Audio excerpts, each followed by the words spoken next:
David Navarro was the only player to advance to the semi-finals of World Chess FIDE Grand Prix in Jerusalem without a tiebreak, after a nice positional victory in the second game against Dmitry Yakovenko. All other classical games finished in a draw, so semi-finalists had to be determined on tiebreaks. Maxim Vachier-Lagrave had a suspicious position in the first rapid game against Dmitry Andreevkin, but managed to turn tables and eventually won the game and later on the match. Jan Nepomniachtchi has shown deep opening preparation and excellent technique, outplaying and knocking out Wesley So by winning the second rapid game. Sergei Karyakin and Wei Yi had the longest tiebreak of the quarterfinals. Chinese Grandmaster won game 1, Karyakin managed to equalize. Everything was determined in the first 10+10 game, where Karyakin had a great advantage but failed to spot the winning move and later on lost. Comfortable draw with the white pieces in the second game allowed Wei Yi to clinch the match.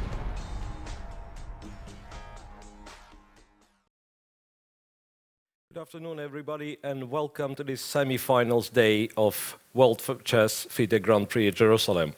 So today, first classical games of the semi-finals. Well, there is a lot of hype on internet about one of the semi-finals being, in fact, the final of the entire Grand Prix series. Indeed, Maxim Vachier-Lagrave and Jan Nepomniachtchi are about to start battling it out head-to-head, the last remaining spot in the candidates. However, it's a little bit trickier than it looks on surface. I'll explain later what happens if any of the players wins. Nevertheless, that's, of course, in terms of the qualification, that's much more important semi-final. However, let's not forget about Wei Yi and David Navarro, who do not have a chance to qualify for the candidates, but still they are playing playing for rating, playing for money, playing for the title of the winner of Jerusalem Grand Prix. And as well, let's not forget that's quite a big prize fund in each tournament. It's 130,000 euro, if I'm not mistaken. And then, top 10 finishers overall in the Grand Prix, well, they'll receive another chunk of a prize fund. It's 280,000 euro will be distributed by between the 10 top finishers. First prize being 50k, if I'm not mistaken, last prize being 10. So still worth playing for. Once again, as you can see, the games have started. Well, this particular position is really, really intriguing. The opening, because both Jan Nepomniachtchi and Maxim Vachier-Lagrave, they both kind of possess the same opening repertoire when it comes to black pieces. So both playing almost exclusively the Grunfeld defense against d4 and the Knight variation of the Sicilian against e4. While with white, both are e4 players mostly, but now, for instance, Jan went for the closed opening. I didn't check what his first move was, but now it's the Grunfeld defense. What I'm trying to say, so they are very, very flexible with white, while with black, very narrow but very well analyzed opening repertoire. So they might try to surprise each other in those very deep analysis of Grunfeld or the Najdov. In the other game, only 3 moves played, and it's rather slowish start. Knight f3, d5, e3, the move used by Sergei Karyakin a couple of occasions. Basically, we don't know what's going to happen in this game, but it's clearly not going to be very topical discussion in the opening. So basically, white is just trying to, all the basic principles, develop the pieces and stuff like that, but not trying to battle it out in one of the very opening lines. Right, then, welcome everyone in the World Chess YouTube chat. Happy to see you guys been waiting for this semi-final.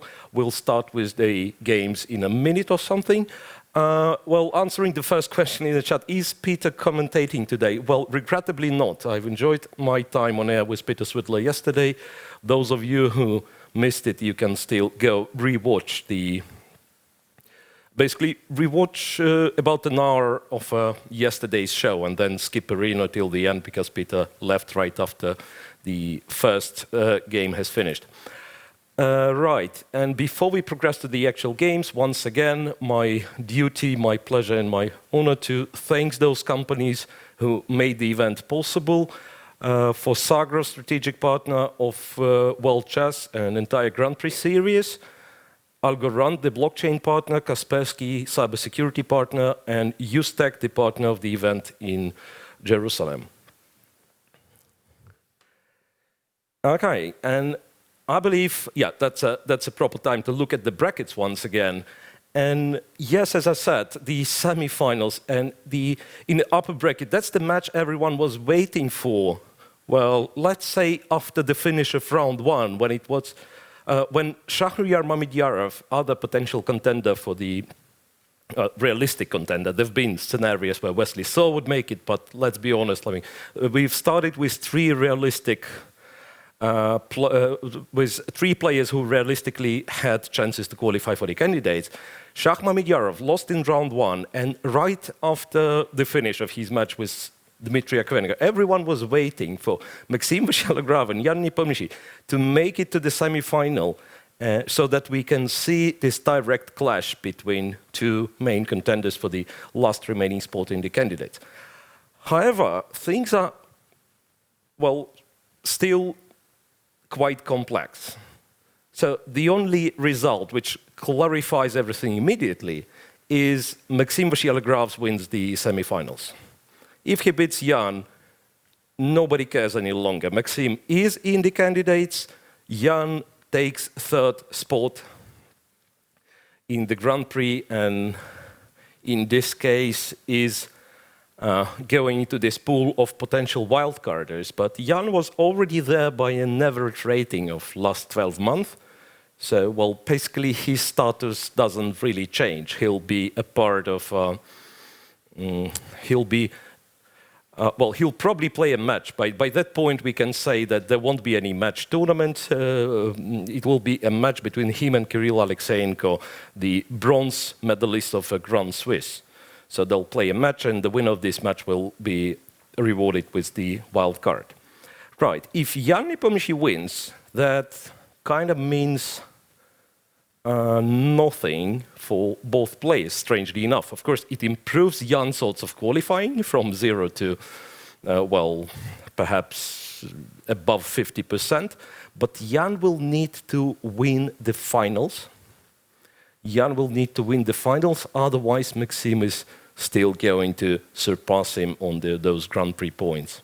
That'd be an interesting situation once again. So Maxime not winning a single event, but being stable, being kind of persistent in all of them.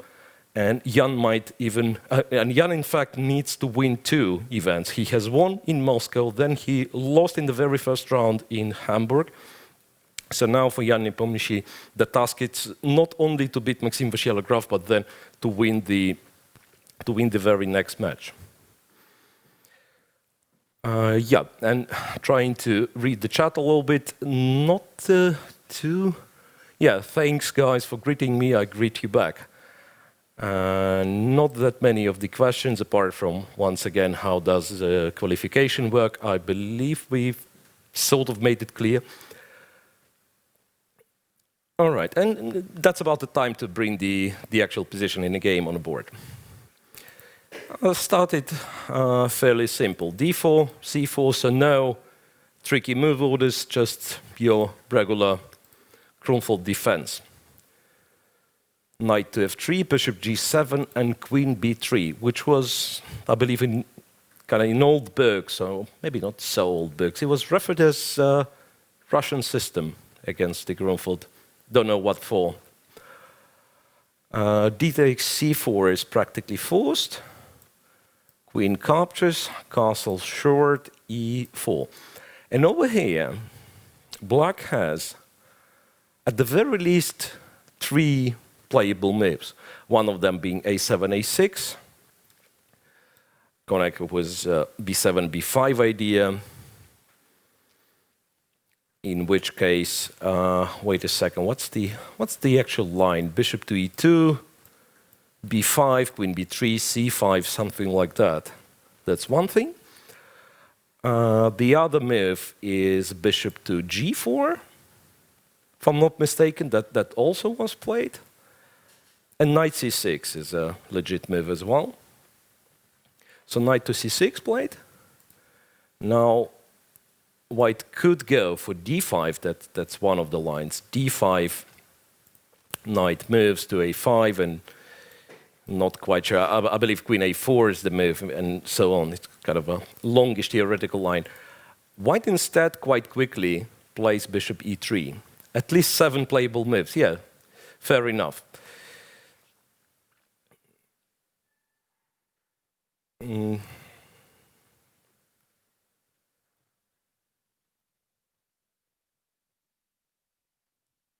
Yeah, so bishop e3 is, as chat says, is not very, very usual. And 7 moves, yeah, people claim in the chat that 7 moves are playable here. a6 is the move, I agree. Bishop to g4 is the move. Yeah, there is knight fd7, yeah, I shouldn't forget. There is knight fd7. Bishop e6, as you guys mentioned in the chat.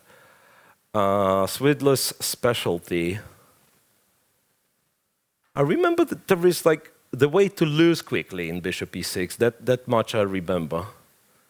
There is a way to lose quickly for black. Bishop g4 e5, I think. Yeah, you resign right here.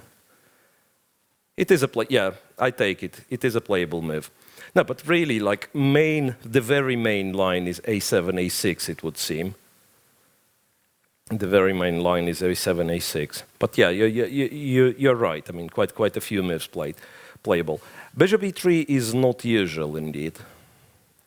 Now the question is like, what's the plan after knight g4? I mean, that would be my essay. Not knowing anything about the position, I would stare at my opponent, trying to figure out what's the big plan after knight g4.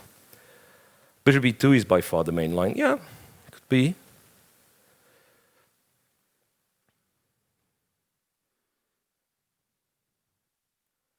And yeah, people still calling like various moves. C6, even though it was mentioned, I don't really think it's such a great idea. C6, basically you accept one of those somewhat passive positions. I mean, you can almost always play something like that against the Grunfeld.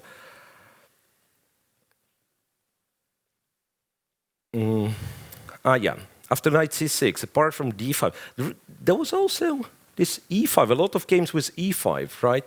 Bishop to e6, that position was quite popular some time ago. I mean, okay, already perhaps 15 years ago or something. Then it turned out that this one is actually good for black as it stands for now.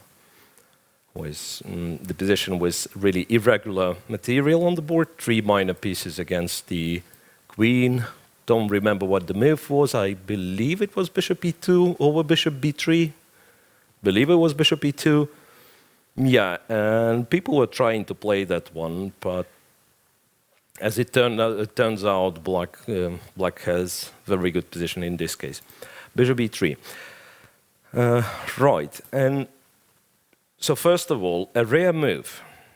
So something to think about for Maxime. And even if he has some specific line, even if he has played already this position with this particular move for white, he should think twice, because it's clear 1d4 is not the main move for Jan Nepomniachtchi. So it's clear it was specifically analyzed, specifically prepared for this particular game. Yeah, and once again, that's kind of funny that you guys still provide evaluations in the chat, because for this particular position, I don't think those evaluations are that relevant. So first, we have to, make it the transition from the opening to middle game, so that we wait for white to develop all the pieces, wait for the structure in the center to shapen up, to stabilize in some way, and then we can start talking engine's evaluation, because otherwise we might go all the way back to move one, and like I don't actually know what's the engine suggestion on move one nowadays. Should be e4, right? Is it classical or rapid? I see the question in the chat. It is the first classical game of the semi-final. So once again, I keep forgetting to mention this. Classical, when we say classical for this tournament, that means, well, the time control. 1 hour, 30 minutes for 40 moves. Once you reach move 40, you get an addition of half an hour to your time on the clock. And after each move you make, you get an increment of 30 seconds.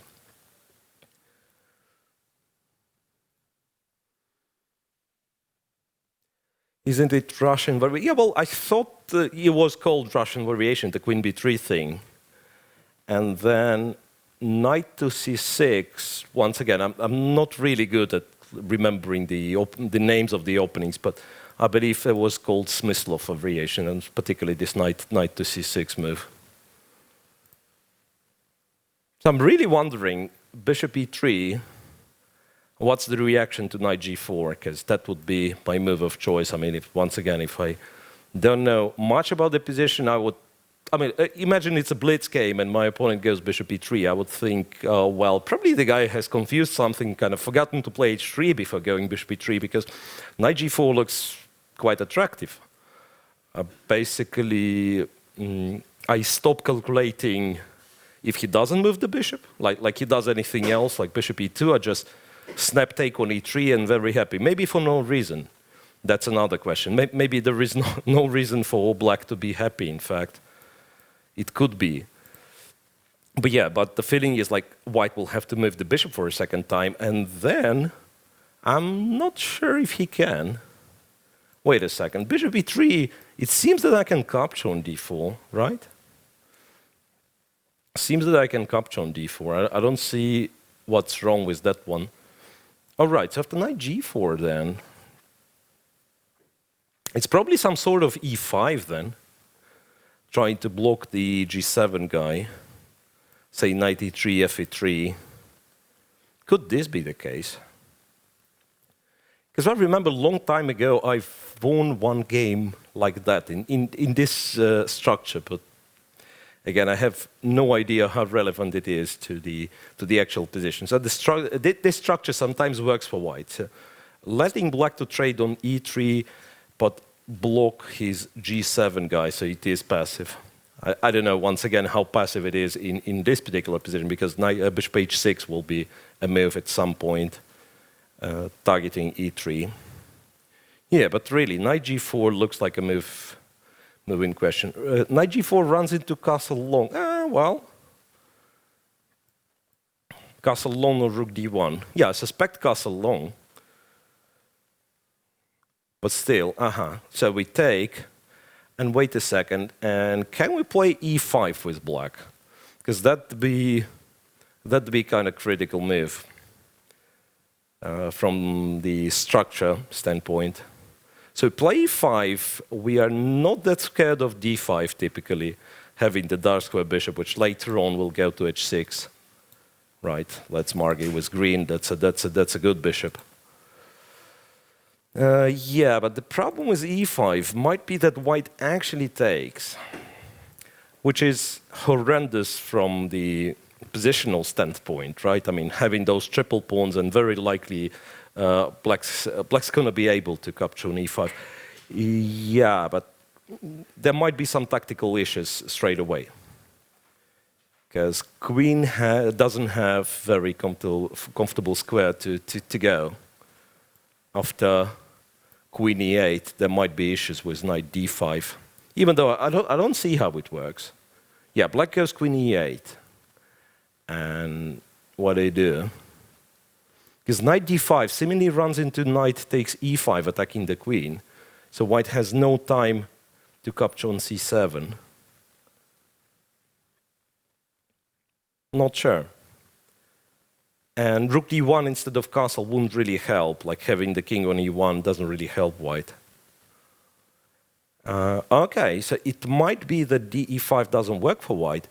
And then, yeah, then I understand. I mean, it will be the game. White has moves, of course. White can, I don't know. The moment I see long castle, I always want to play king b1. So white might go king b1, but... Ah, yeah, so castle long is better for black. It runs into e5.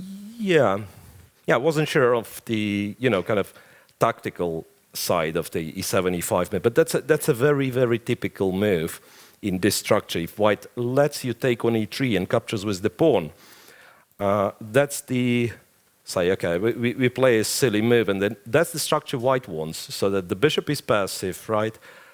Since we've traded the f6 knight, white covers the d5 square, right? And then white would try to keep the e pawn on e3, not moving e to e4, but just keep it on e3. So basically keep this kind of setup in the center, and somehow, I don't know if it's possible, but somehow try to move the h pawn, the g pawn, try to develop the kingside attack. But yeah, but if white castles long, black is just on time to play knight e3 followed by e5. Really, really confused.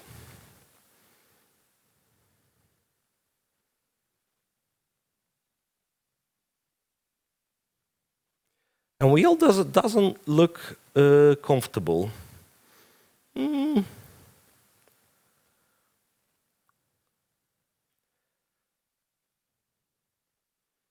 Wait, what? Smyslov played 8 knight g4 and lost after d5? Seriously?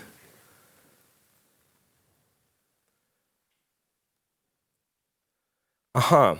Oh well, that's a fresh question. Is Kiri officially through to the candidates tournament? Not officially just yet, because the December rating, or rather 1st of January rating will be counted, but in order not to make it to the candidates, he has to start losing rating like every day at least 15 points. So he is in. So the thing with Giri's qualification by rating, right? It was supposed to be Dingley Ren to qualify by rating, but Dingley Ren made it through the World Cup. Therefore, Giri is next on the list. And the person who is next after Giri is Shah Mamediyarov. And the difference on the average rating is such so that Shah has to win like 80 points this December over Giri, which doesn't seem to be realistic. So knight g4 is played, e4, e5 played. Yep. Once again, answering who's my favorite against Magnus. I mean, if you want me to bet on someone against Magnus, or is there a person who'd be no? Well, on the surface, it looks like Magnus will be a favorite against anyone else, right? So I don't want to bet against Magnus, right? But if I want to pick one who will kind of fight the most, it's either going to be Dean or Fabi. I've mentioned this already for a few times. Whom, by the way, both those players I consider to be like favorites in the candidates from how it looks now. Nepo in seconds replied with e5. Yeah, because it must have been his opening preparation, right? Must have been his opening preparation. As I said, that's the structure white typically wants. Trying to prove that the bishop is the silly piece here. Well, actually, now that I'm thinking, it might be not that comfortable for black on an immediate. Because I was thinking bishop h6 at once, targeting e3, making it awkward, seemingly awkward for white to reply. But there is no awkwardness. White goes d5, because the moment you move the bishop to h6, you no longer attack the e5 pawn twice, right? So in this position, if black says pass, if black plays a7, a6, our favorite stupid move, right? White has no threat of going d5 because e5 pawn's hanging for the time being. But if you play bishop h6, that means you're no longer attacking e5, and therefore white can go d5, which weakens white's center in a way, right? This structure before white goes d5, in fact, is more stable, but it pushes the knight away. The bishop is kind of misplaced for this particular scenario. And say after knight a5, white actually has queen h4. I believe that's a very strong move because it attacks the bishop, and as well, white has a threat of b2, b4, trapping the knight. Queen h4, if bishop e3, white goes b4, which is a greedy play, but similarly a good play in this particular case. And also has some knight g5 if he needs it later on.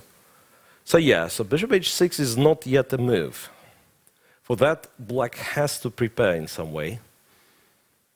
And then it might be a struggle to make a move for black, because,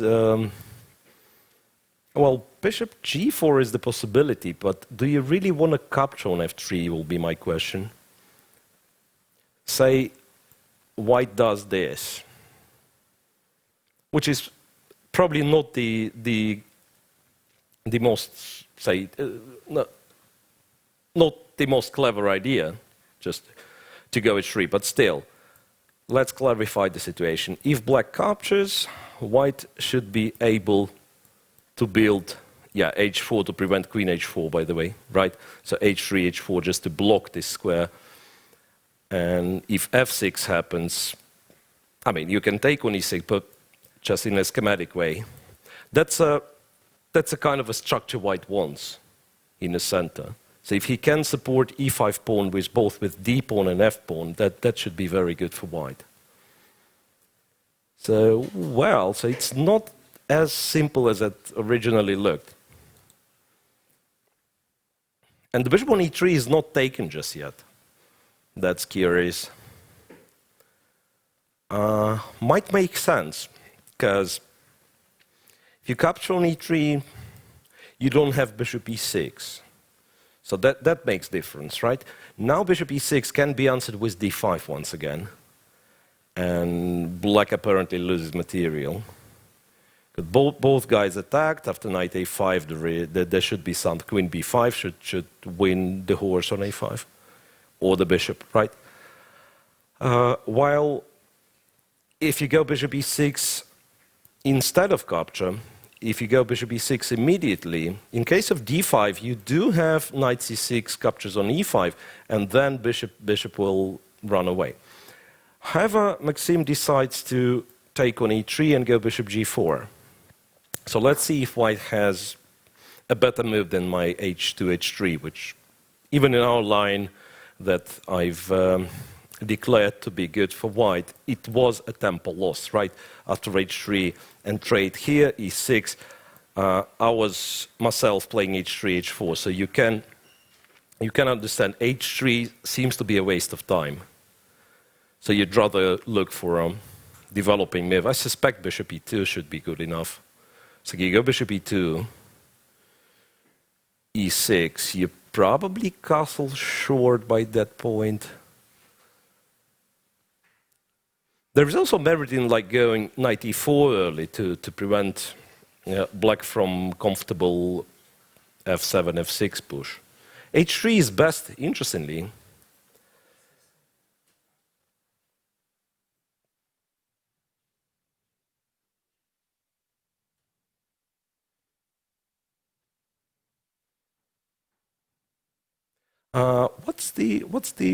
Yeah, now reading the chat, and thanks for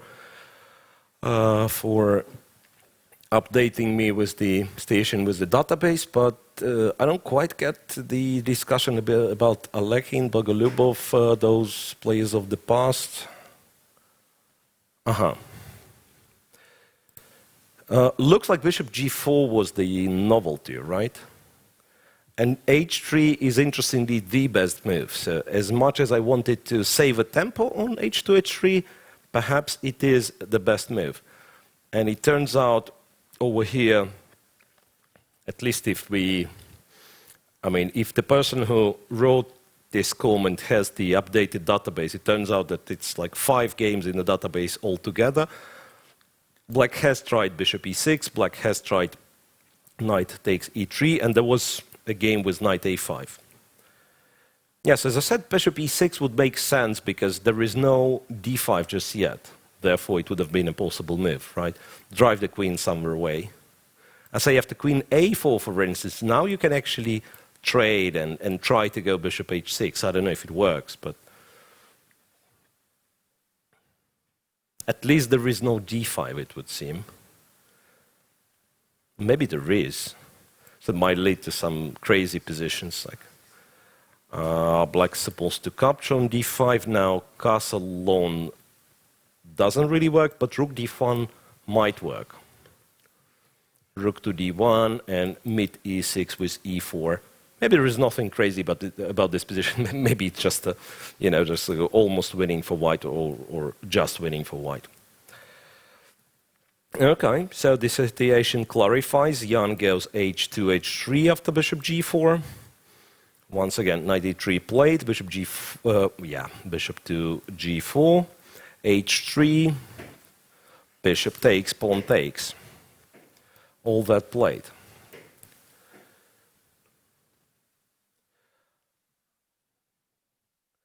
Yeah, people asking what database do I have? In the studio, I don't have any. So anything I can, anything I'm showing, it's up there. That's the only database I have access to. But yeah, when I'm preparing some opening stuff, it's usually the combination. Like you check the top-rated guys' games, you try to check the correspondence, sometimes you have to look at the games of computer engines.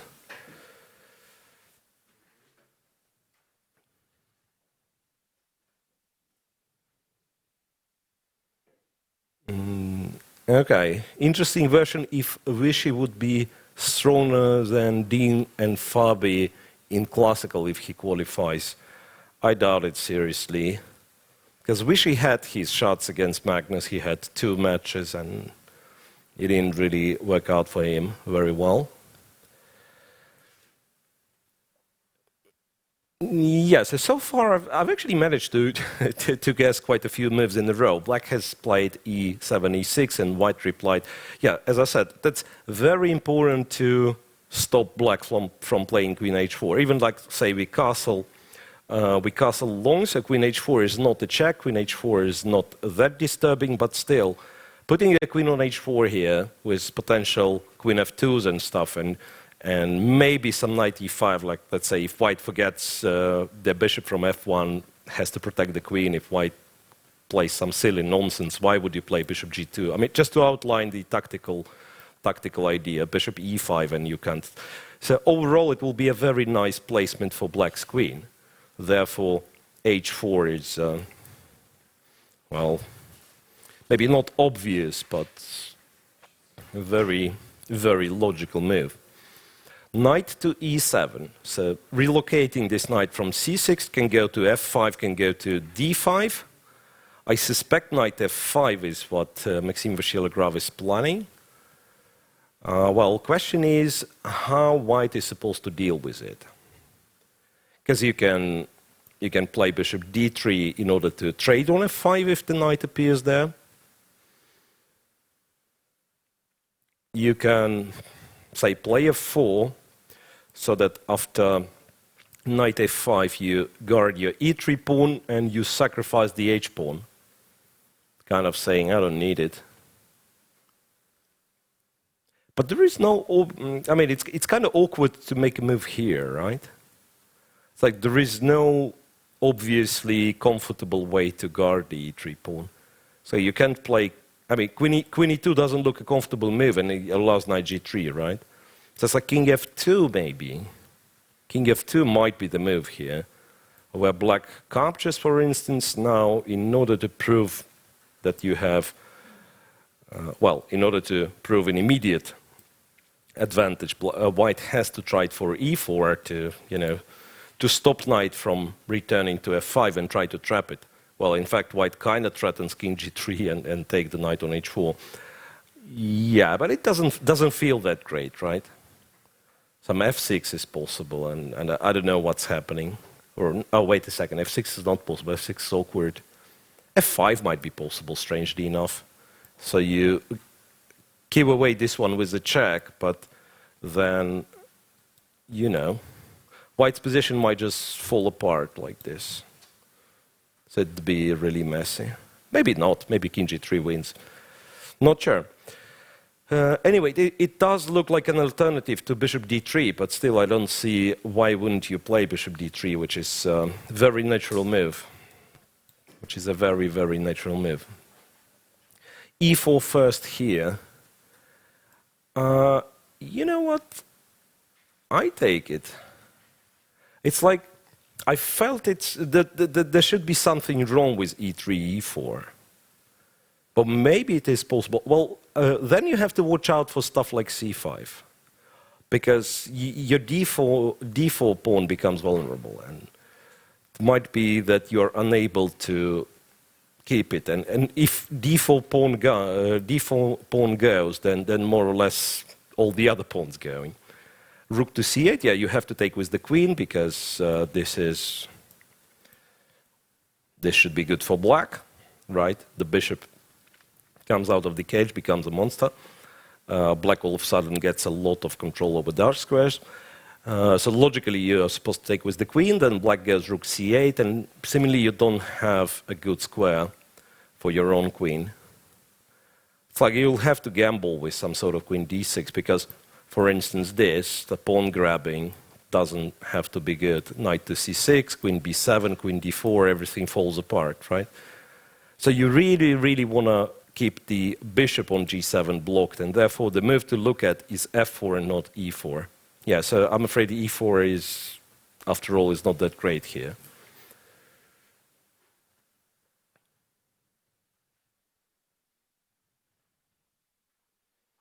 Interesting. f4 is Komodo's main choice, while king f2 is a choice for Stockfish.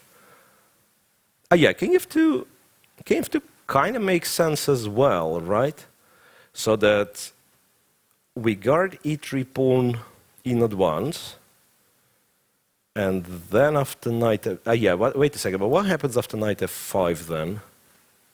And then we just do something randomly. We don't go for e4, right? We just play a move. Maybe bishop d3 here could be,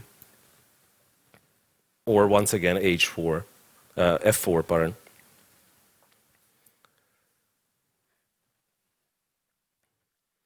Yeah, but I kind of don't wanna have my king on f2. I'd rather have it on b1. So what I'm looking at is play your bishop d3, castle long, go king b1, and then try to go from there, because you have control in the center, and potentially you'll have h4, h5. Yeah, h5 at once is the suggestion in the chat. We can think of it. h5 at once. Maybe once again, maybe knight f5 is a bit of a problem, because there is no comfortable way to guard the e3 pawn, it seems. Now king f2 runs into some sort of queen g5, and, you know, this targeted, this targeted. So after knight f5, you should probably take on g6 first. And now you actually have to pray that knight e3 doesn't work, because it might, strangely enough. Knight e3 and then, you know, targeting c2. It leads to some really messy position. So if white captures on h7, that's probably a very bad move, because king is absolutely safe on h8, right? Guarded by white's h7 pawn. So instead, white should take on f7, rook f7, and yeah, and it seems to be just a bad position for white, because his center starts falling apart. Queen e6 allows knight c2, queen d3, as much as it looks threatening, probably allows queen takes d4. So that if you trade the queens, I'm guessing black is just better. He's a pawn up, and all the other stuff is hanging, like e5's hanging, f3's hanging. If you capture on h7 instead, it's one check only, and then after king f8, it's black who has threats.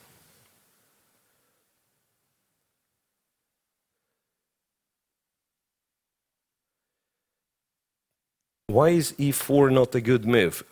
Let's see once again. Yeah, I claimed e4 not to be a good move. Yeah, I'm not not sure because I don't have like engine to back up my analysis. But feeling is that after e4, c5 becomes an issue once again.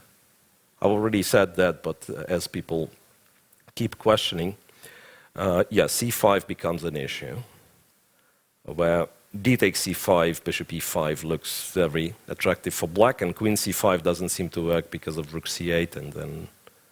Oh, well, I've mentioned queen d6, and we never took a serious look at it, right? Queen d6. Now if white... Well, actually, even this might be problematic. Yeah, I do understand white is seemingly a pawn up for nothing, right? But it's really a question if those pawns will not fall one after the other. Because now black will develop a very, very, very strong activity. But other than that, d4 pawn is already targeted. And you might just go knight c6, you know, just go knight c6. Because if white trades himself, he's unable to guard the d4 pawn. So the moment you realize after e4 your opponent has c5 and he's the one who has the initiative, you probably don't want e4. Yeah, so bishop d3 was a decent move, right? King f2. I don't know, why would you prefer king f2 over f4 or bishop d3? Jan ended up playing f3, f4. That's one of the moves we were looking at. And yeah, and let's not forget we have the other semifinal, right? So away facing David Navarro. Let's move to that one. e4, c5 minus 1.5 immediately. Is that... should be some sort... brilliant. Brilliant. I thought it was referring to move 1, which actually is in some people's opinion. Sicilian is very good for black, right? Yeah. But it turns out it refers to our position. So instead, if white goes e4, then after c5, he's already worse.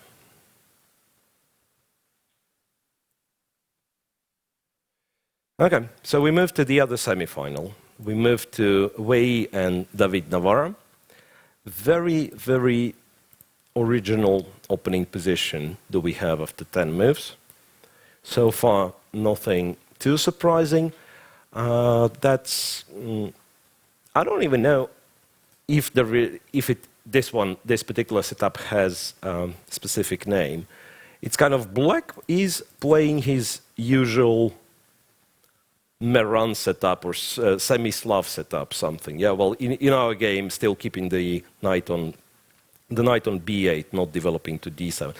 And white plays some sort of untimer run by playing b3, bishop b2. Very often, queen would go to c2, sometimes even with long castle. But what white doesn't do, he doesn't actually play d2, d4 for a very long time.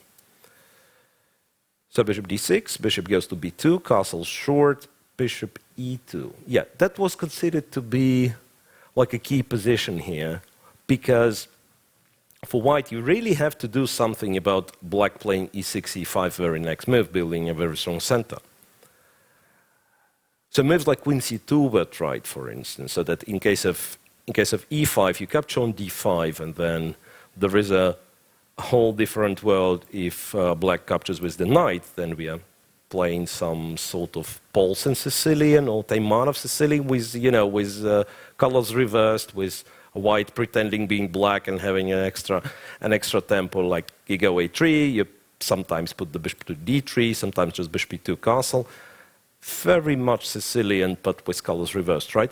But of course, the critical move would be c takes d5, to which black has a very nice center, and the only reason to question, the only way to question black's play is to go knight b5.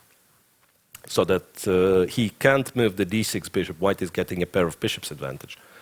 And those positions, as far as I remember, they are not as simple as it might seem. So black goes knight c6, white trades over here. And those are tricky positions to play. Right, and in our game, Wei just plays bishop e2, practically ignoring this e5 thing. Navarra goes for it, c takes, knight b5, e4, interestingly. And after knight e5, David Navarra has played knight f6 to e8. Not a very usual move to see.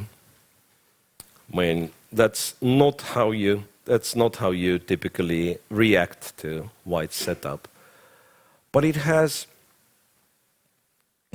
a very, very straightforward idea.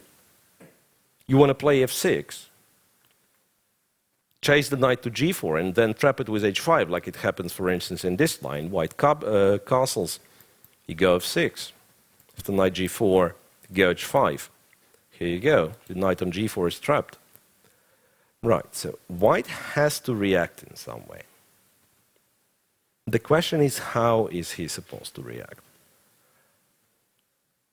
If it's me, myself, playing this position, I'm taking on d6. That's first thing to do. It's like, I strongly believe in knights being inferior to bishops, right? So knight takes d6. I suspect knight takes d6 is what is planned. Still f6, h5 being a threat. And now you probably do something like that. Just go h3. So that if black starts pushing, you actually have the square. It doesn't seem to be a very comfortable square for this knight on h2, right?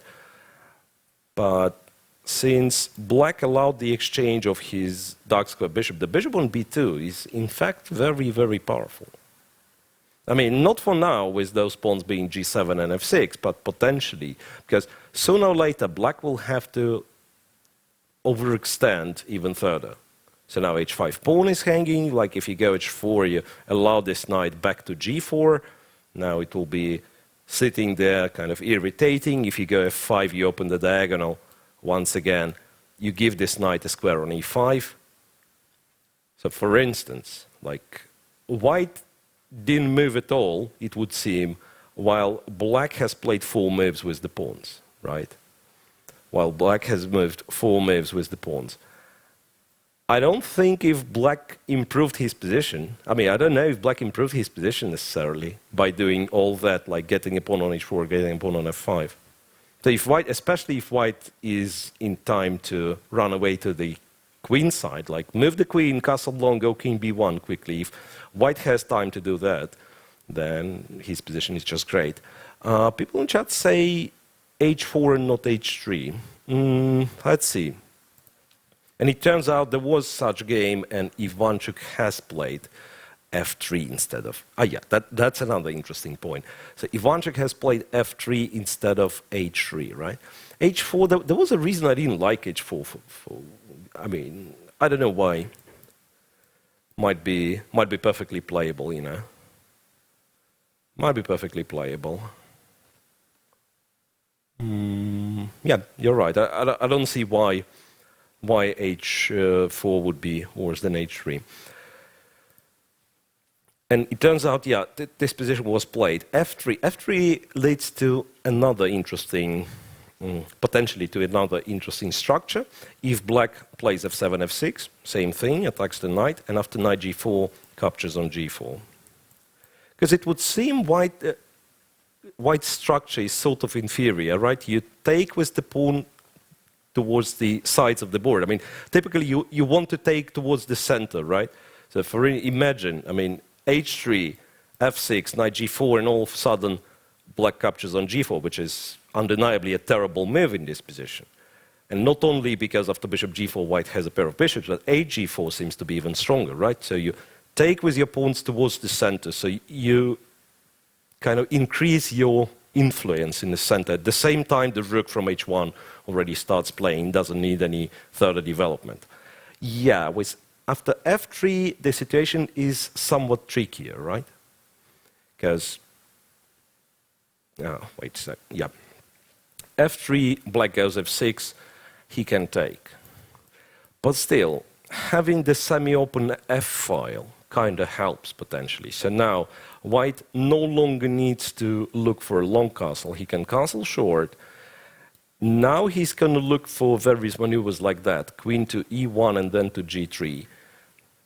And then they'll speculate about this g5 push at some point.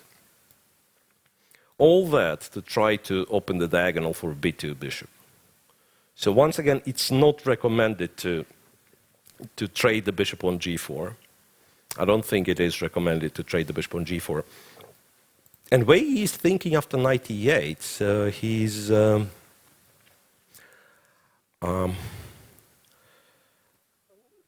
way he's thinking after knight e8.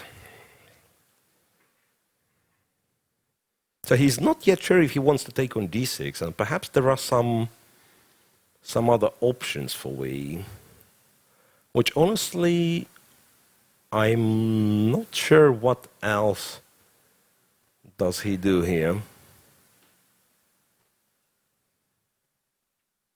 What else can he do?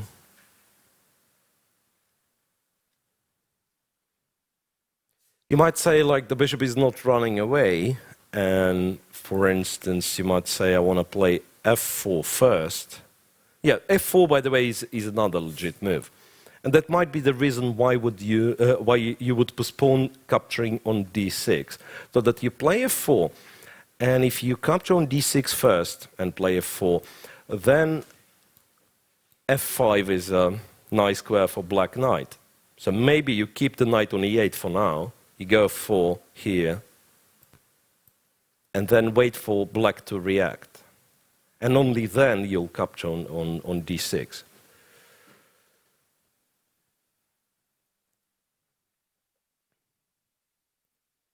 White can on d6 and black can take on g4.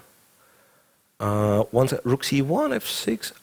Oh wow, Compi likes it. Yeah, nice. Let's look at the variation which apparently is attractive to computer programs. So rook to c1 is the suggestion.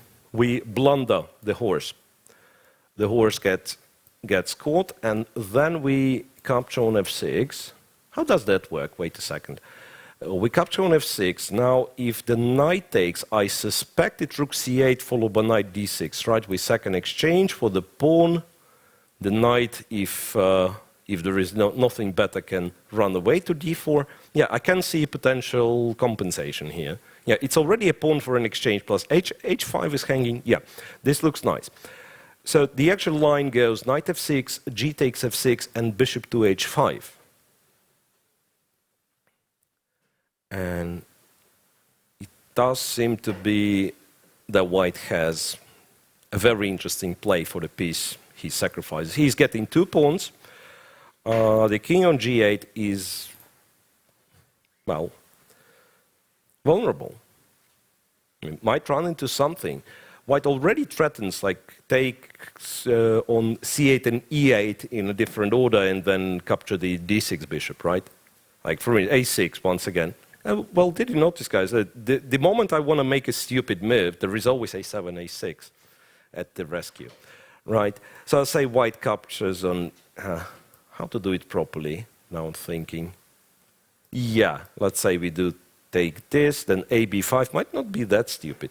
Okay, whatever. But I wanted to say that, yeah, you take here, or rather, rook takes, yeah? Rook takes. Well, then we take on c8, take on d6, and white is winning. Yes, it is, in fact, another legit option for white. Just play rook c1, create some threats, right? Well, the bishop... Well, can bishop move in this case? So I go to e7. I really want to keep this guy. I want to keep this guy alive. Maybe bishop e7 is a possibility in this case.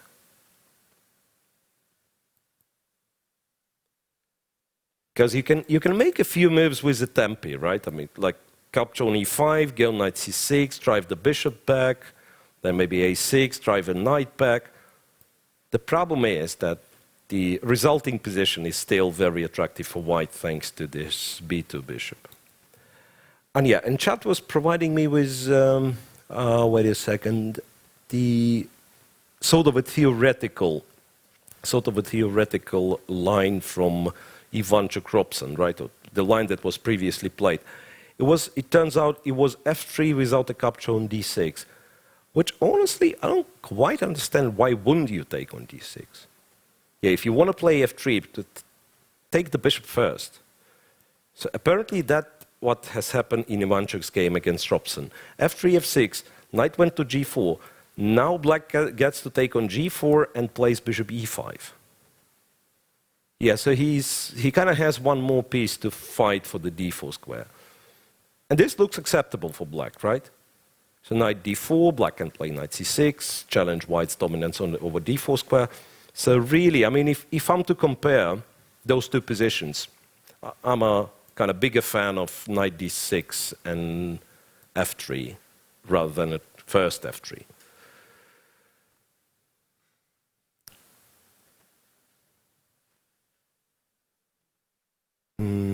Okay. And people keep discussing MVL. So, well, and rook c1 played by Wei, guys. Now, we are entering a very, very interesting territory. We might see the line that was mentioned, even though our good friend Anonymous, who is in charge of the deepest engine analysis ever, says that after rook c1, black is better. Let's find out. Let's find out. The move rook c1 is on the board, and we are switching back to Jan Nepomniachtchi and Maxim Vachier-Lagrave because things are heating up there. Vachier-Lagrave was thinking for quite a long time after knight e7, f4, and the move he came up with was b7, b5.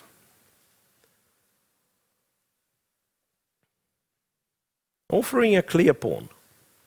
What's happening? What's happening?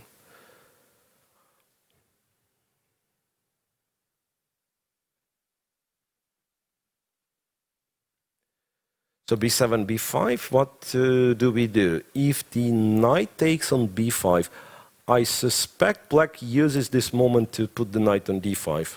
I mean, to sort of justify why exactly we needed the knight to get deflected to b5. Right, so we go knight d5, attack e3. After queen protects it, some c5 is going to happen. Once again, I don't want to look any further, not to say, I mean, I do say a lot of stupid things, but it's just like not to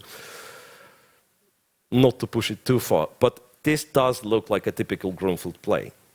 So you reach a certain point where you stop caring about material, so initiative first, right? And as long as you keep white king in the center, as long as you keep white pieces uncoordinated, this seems to be promising.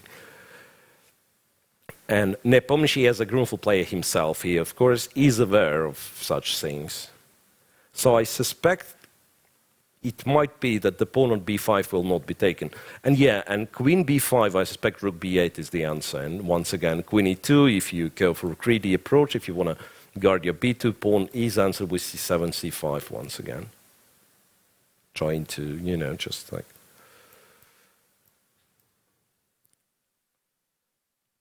to force some explosions in the center. Queen a5. C5 pawns hanging, there will be some issues with white's queen side. And I don't think white will be in time to castle short. Oh, well, maybe like bishop g2 and try to castle short. Maybe that's the best white has. But in this case, say knight f5, once again threatening knight g3. I like the way black, you know, continues the attack with natural moves. That's typically a sign that your position is good. If, like, you look at the, you don't have to invent any kind of weird stuff. That seems to be pretty much the case after b5 and any of the captures. You just, like, yeah, once again, look at what black is doing in case of queen b5. Rook b8. Attack the queen, put the rook on the open file, right? The queen e2, you feel like white is about to get like fully fortified in the center. It's about the moment to try to undermine it. So, Nepo replied with queen c5. I've seen in the chat queen d3 was claimed to be the best move, but queen c5, once again, makes a lot of sense.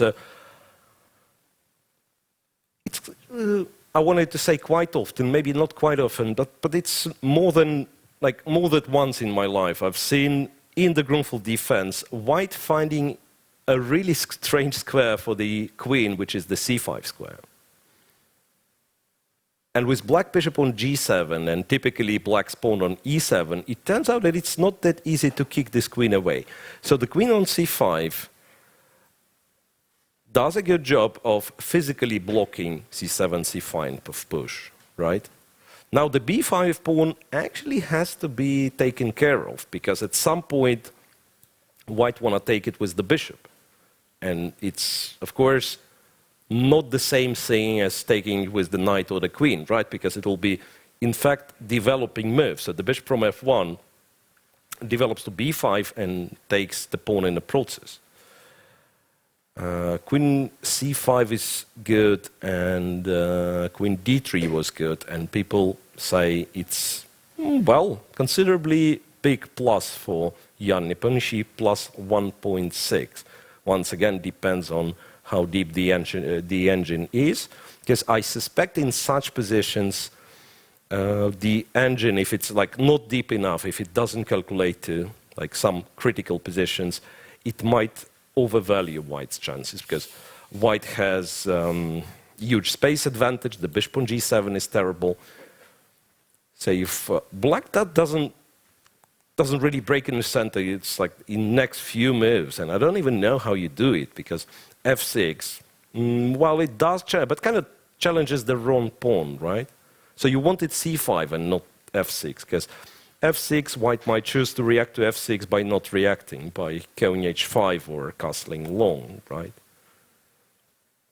And if this swap on e5 helps one of the sides, it's probably white who benefits from it. It's probably white who benefits from it, because all of a sudden the rook on d1 is playing, e6 pawn is terribly weak. There might be moves like bishop h3 around, well, the b5 pawn is still there, can be taken. So yeah. So after queen c5, yeah, and people say go b4, go c5, open the files for the rooks. I don't think that after b4, white's plan is to capture the pawn. I suspect it will be knight e4. Suspect that that's the entire concept here, so that white is not trying to win the material. White is trying to play against the g7 bishop and benefit from some positional gains. Like, what do you do then after knight e4? Because now the knight as well covers c5. So if the queen is pushed away, still c5 will be problematic to get. Yeah, b4 must have been a plan, yeah. b4 must have been a plan. Yeah, so b4, knight e4, how good or how bad it is for white? Because I'm not sure if black has kind of enough of a follow-up to this b5, b4 thing. So you probably put the knight on d5 in this case rather than f5. You attack e3. Well, actually, there might be something, right? Because now I don't like playing king f2, because after f6 it might run into some issues over the f file. Yep. Well, maybe king e2 is playable, because in this case I might want to put the bishop on g2, or even sometimes h3. So it might be that king e2 followed by bishop g2 and rook c1. So, it's like white says, I don't know what you're playing, I'm playing the Catalan, right? Put the bishop on g1, put the rook on c1, like fight against the c7, c5 push. H5 first move for black.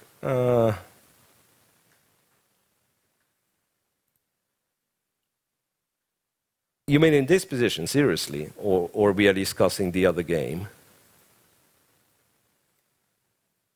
Because if in this position, H5 is the best move for black, that means that black's position is terrible. I mean, it might be the best move, but I mean, that's... I don't think there is ever a moment in the game where you want to, like, leave white doing what he wants to do and just start playing, well, random positional moves on the king side. Because it'll be suffocating for black in like next few moves if he will not organize any kind of counterplay. So any crazy stuff like go b4 in case queen takes, go rook b8 and then c5 next, I can't imagine happening, right? Queen a3, probably you do play queen a3 because otherwise it'll be a bit awkward to get rid from this rook on a second rank, right? Yeah, so you probably play queen a3 and then black can try c5. That I can imagine happening. But yeah, but h5... Yeah, and I do believe you guys that it is the engine's choice. It's just that that means the position is not good.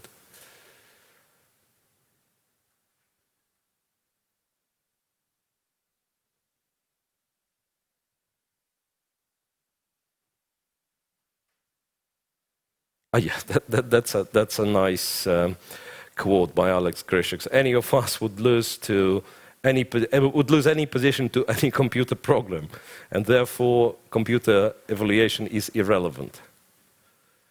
Yeah, it's like, you know, but I keep repeating this, and I've heard this advice from many top players, like as my yesterday's co-host and then one of the participants of the Grand Prix, Peter Swidler, puts it, that say when you're analyzing the opening, there are certain moments where you have to turn the engine, the machine, you have to turn it on, and there are certain moments where you actually have to turn it off.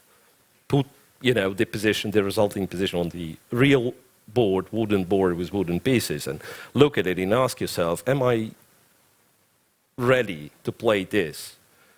Because sometimes, like, yeah, engine would still suggest you like mysterious moves with some kind of evaluation, but if you don't know, I mean, you can't memorize everything, right? So you have to have the idea of what the plan is and what you actually want in this position.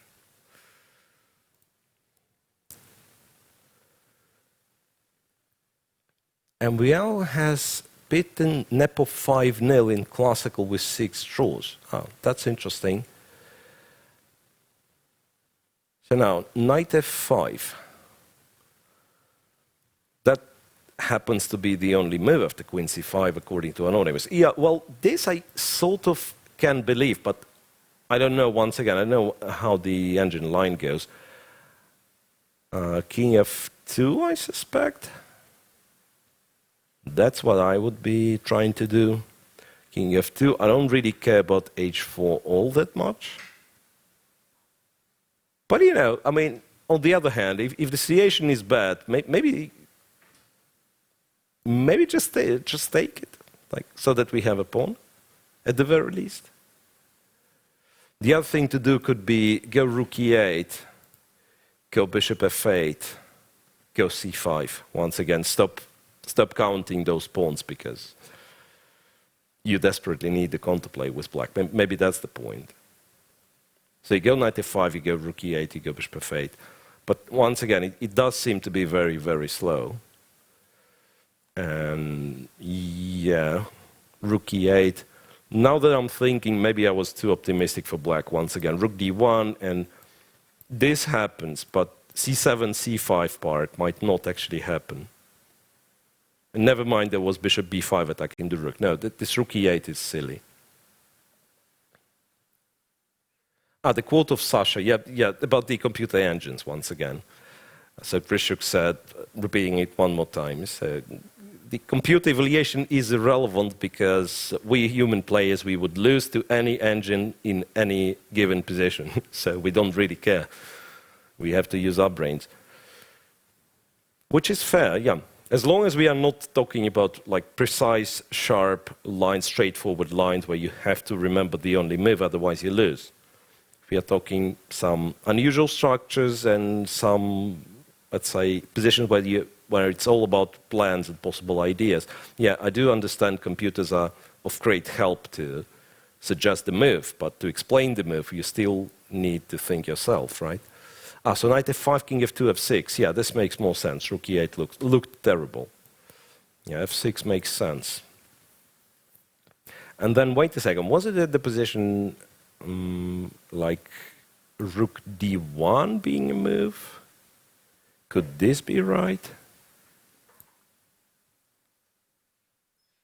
I mean, unless there is g5 and you say, okay, it's not my king, it's your king which is attacked. I don't believe it, to be honest. I mean, this looks like too much.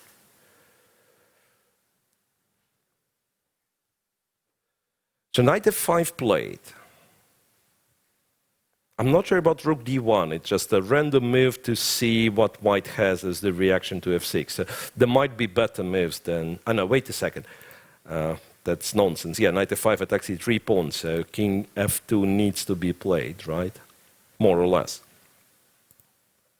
You don't want to play knight d1. Wait a second. What you can do is rook h3. So you're covering... The purpose of king f2 was to cover both e3 pawn and g3 square, right? Because some king d2, as was suggested by some people in the chat, would allow knight g3. I don't know how good it would be for black, but at least it's something, right? Or, moreover, maybe b4 to start with. Now, this pushes that's silly. Now, what I want to do is go knight g3 and then go b4, but it kind of doesn't come together. The puzzle doesn't come together. Yeah, what I wanted to say that if the knight on g3 wouldn't be hanging, I mean, maybe this one actually works. So white doesn't have knight e4 and doesn't have any other knight moves. If he captures on g3, okay, at least it's sort of a fight. Black captures on c3, black captures on h4. The bishop is still terrible, but at least there are some open files for black to operate on, right? Right, and if white is forced to take on b4, then we have a game. Rook b8, b2 is hanging, after queen a3, once again, trade on f1, go c5, or in some people would consider c5 immediately, and it might be the move. So at the very least, it'd be an interesting idea. So king f2 for this method to cover e3 and g3. And the other thing that I was considering is to go rook h3, to keep the option of castling long and have the king safe on b1. Because after king f2, it's not yet clear how black's going to succeed in opening the center. But at least, after f7, f6, which was played by MVL, you can feel that there might be some ideas, right? After all, black's rook on f8 does participate in some attack against the king. Now, I suspect there might be like really this g6, g5 ideas. Other than that, it could be bishop h6 with potential knight takes e3 followed by fe5. So it is a very sharp position. Knight e5 is winning. Which one? And in which position? Knight e5. Impossible move. Illegal move. There is no knight e5. Knight e4, you mean? Perhaps you mean knight e4. Winning? Not sure. Better for white? Almost guaranteed. As any other sane move in this position. It does seem to be like the position is better for white, but it's going to be tough to play for white at some point, right? Really, the game is wild. So bishop e2, suggested by the engine, understandable, right? So just develop the bishop, right? Strangely not to g2, but maybe it doesn't make all that much of a difference because black would still go rook b8 and then prepare for b4. Yeah, the moment black extracts this queen from c5 and goes c5, even sacrificing a pawn, it will be really, really celebrated by the black player over there. Yeah, the other thing that f6 does might be going rook f7, bishop f8. Maybe that's another idea which is possible. Jan actually goes for my move, which was rook d1. It felt that the rook's going to be not bad on d1. And it was immediately answered with b5, b4. So I don't know if MVL has got everything calculated, or MVL couldn't grab the h4 pawn, I guess. Well, let's see. I'm guessing that refers to this position, knight f5, king f2, and then taking the pawn on h4. Because I kept saying that in this case, white's going to be much better. But now it's perhaps the time that I have to back it up with some kind of variations. Okay, let's be simple. Let's take on b5. So we open the b file, I do understand that, but the queen remains on c5, so no c5 for black. Black sooner or later will have to return to f5, so might as well do it immediately. Let's say white puts the bishop on c6, goes b4, wants to play b5. Even though black has taken the h4 pawn, he's so restricted in his counterplay, right? White's going to have knight to e4, this pawn's going to go to b5. If something starts happening on the king side, white has rook from a1 to g1, so bringing nearly all the pieces there, and the king might run away. It might find a safe square somewhere around d3, right?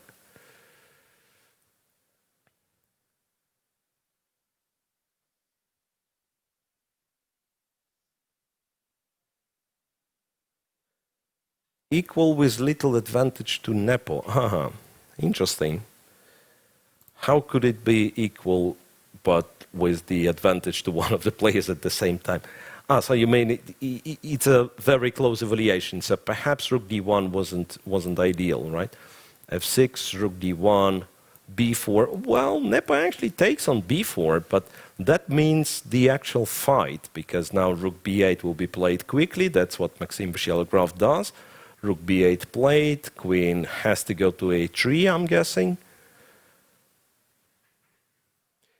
Well, you might actually return to c5 now that I'm saying, or go to c4, because it could be that your b2 pawn is not that much of an issue. You go bishop e2 in this case, and the king seems to be safe enough, and then you'll try to trade this rook later on by going rook b1. So there are actually alternatives to queen a3, but no, greedy approach has been taken by Nepo. Queen to a3, then the bishop's going to be developed to c4.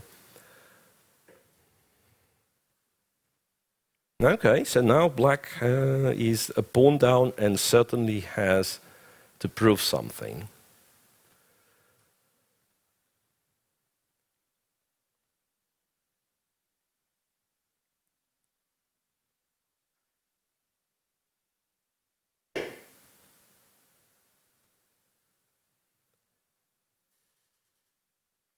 Right, so queen goes to a3. Now, I suspect c5 is no longer that appealing. Because, I mean, one thing to consider is, of course, dc5 and, brutal material approach. Because in this case, black inevitably, kind of gets to undermine white's center and inevitably gets some counterplay. But by, say, playing queen c7 or queen e7, yeah, and e5 falls, some files getting open, and maybe black gets the counterplay. But at the same moment, it could be that he just sacrifices too much for that, and white will survive and capitalize on his material gains. That's one thing. So c5, dc5 is certainly something to consider, just like pure greed, take everything. Right. The other thing is that queen c5, rook b2, is no longer such a huge, rook takes b2 no longer generates such an amount of a counterplay that it was previously with king on e1. Because now white has bishop e2. he's still safely up a pawn, right? And maybe slightly underdeveloped, but not by a huge margin. The king on f2 is actually pretty safe. So c5, as much as I would like it to be a move, is probably not a move here.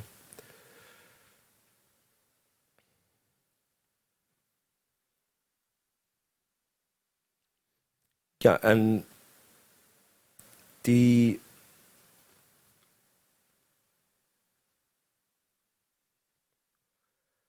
kind of saying not to burn the bridges in this position, it could be a bit too late for black, like not burning bridges, because he's a pawn down and he's, you know, I'll go say as much as he's lost from positional standpoint. If it ever gets to any sort of endgame, you know, black will be just lost. Like, for instance, in this line, queen to e7, I was considering this one. Point being that in case of trade, black gets to take on b2 intermediate with a check. But I suspect that a position like this is really terrible. Now that I'm thinking of it, I might have been overexcited. The entire plan was to go rook b1, but then black actually trades and gets to take on e5. So maybe it's not as simple as I'm trying to present it. Yeah, now I mean, the problem is like there is a pin on f-file and black gets to take on e5 twice. I mean, if not for bishop e5, it would still be like very close to winning position for white. So there is technically this queen e7 thing. There is this queen e7 thing. Why we'll have to react to this in some way. Might not be that simple then.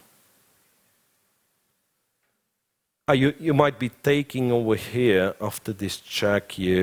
Oh, wait a second. There is a funny move like rook to d2. Basically trading the rooks, right? So black has to capture, king to d1, then you have to take on e7 and king takes d2. But there black might have some chances, like capture this, go knight f5, some pawns are hanging. This still looks better for white, but not sure if it works tactically. Maybe black will be able to escape. Yeah, particularly after bishop c4, there is rook d8 line, and I'm afraid we are too far away from the actual position, so a lot of stuff, I believe a lot of stuff was missed. But it is, well, in a way, it is a realistic scenario. If black goes queen e7, I don't think white has like that much of variety. He probably has to take on e7. Well, the other thing he might consider is playing a move, let black capture on a3 and still allow rook b2. But yeah, like say, go bishop c4 here. If black wants, he trades on a3, goes rook b2, but maybe with a bit less of an effect, like king f3, for instance, in this case. Which is still sort of tricky, right? e6 hanging. White wants to stabilize by trading this rook away, or just locking it down with bishop b3, that's another trick. I sort of like this one more. I sort of like this one more than queen captures e7.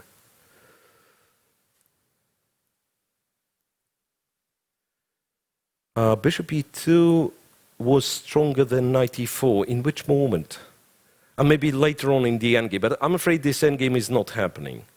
So queen e7 is the idea, certainly, right? People saying queen d7 with queen c6. Yeah.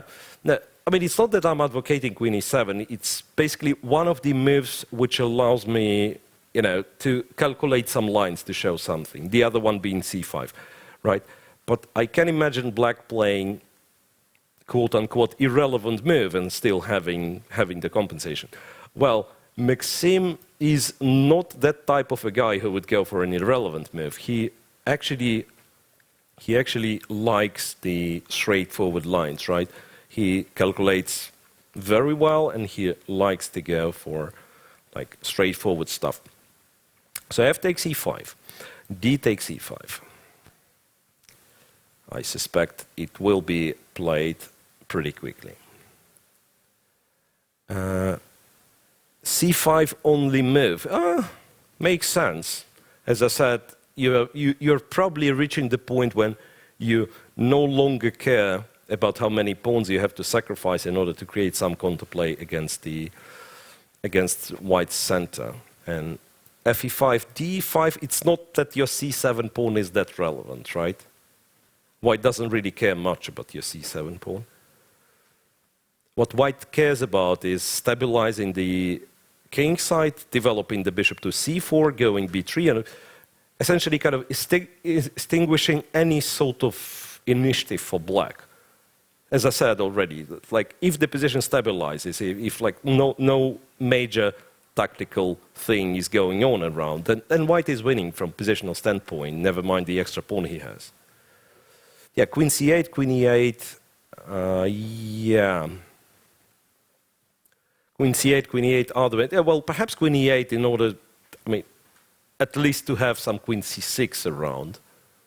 So that, for instance, white is not that comfortable playing bishop c4, maybe. Yeah, but feeling is that starting from this point, white is in control. It's like he still has to be precise, he still has to be accurate, but the opening idea seemingly works nice for Nepo. Yep, d5 played. Not a big surprise. Yeah, precisely. If white gets bishop c4, as I keep saying, yeah, white only needs some, some stability. So bishop c4 followed by b3, right, and then maybe b3 at first place. You not necessarily want bishop c4. Sometimes you would prefer bishop to g2 or maybe d3 to swap the knight on f5. Okay, let's see. Let's say black goes queen e8. So now, for instance, b2, b3 is wanted to say terrible move. It's not, because queen c6, as much as it is double attack, there is still bishop c4, right? Guarding both the rook and the knight on c3. But now you get the feeling something might start happening. So b3, it's clearly a waste of time. b3 is clearly a waste of time. Queen e8 is the best. Queen e8 is the best, but then white still has to be precise, right? Let's try to understand, I mean, how much of a threat bishop e5 actually is. I don't think it's that much of a threat with the queen being on e8. So maybe, for white, we would actually prefer to keep this queen there for as long as possible. So bishop to g2. Once again, I would prefer the bishop on c4, but I simply cannot do it. So I go bishop g2. Now bishop e5 doesn't really scare me much.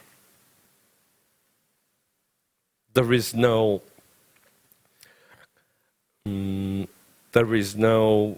threatening discard attack, right? Some knight d4 doesn't really make all that much sense. King is safe on g1. The king is pretty safe, yeah. So as long as there is no bishop e5 around, white should be doing okay. So queen e8, knight e4. That makes things somewhat more complicated. Because then, I mean, at least from human perspective, I was a bit unhappy about this queen c6 move. But I suspect it's bishop g2. Yeah. Computers are good at chess, guys. That much I can tell you. Yeah, perhaps it's bishop g2 if queen c2 check, white has rook d2. Yeah, because knight e4 is, once again, is one of these steps to stabilize everything. You will all of a sudden cover a lot of squares, right? Then you might as well want to play queen c3 to guard e5 with the queen, right? And bishop g2. yeah, well, after queen e8, you have to find the response to queen c6. Can Maxime sack a queen on h4? I don't think so. It's queen for the rook, right? And doesn't look like black is getting any sort of initiative this way. So it's not really. And at some point I was looking for the idea to maybe somehow sacrifice the queen for the rook and mine a piece, but can't really find it.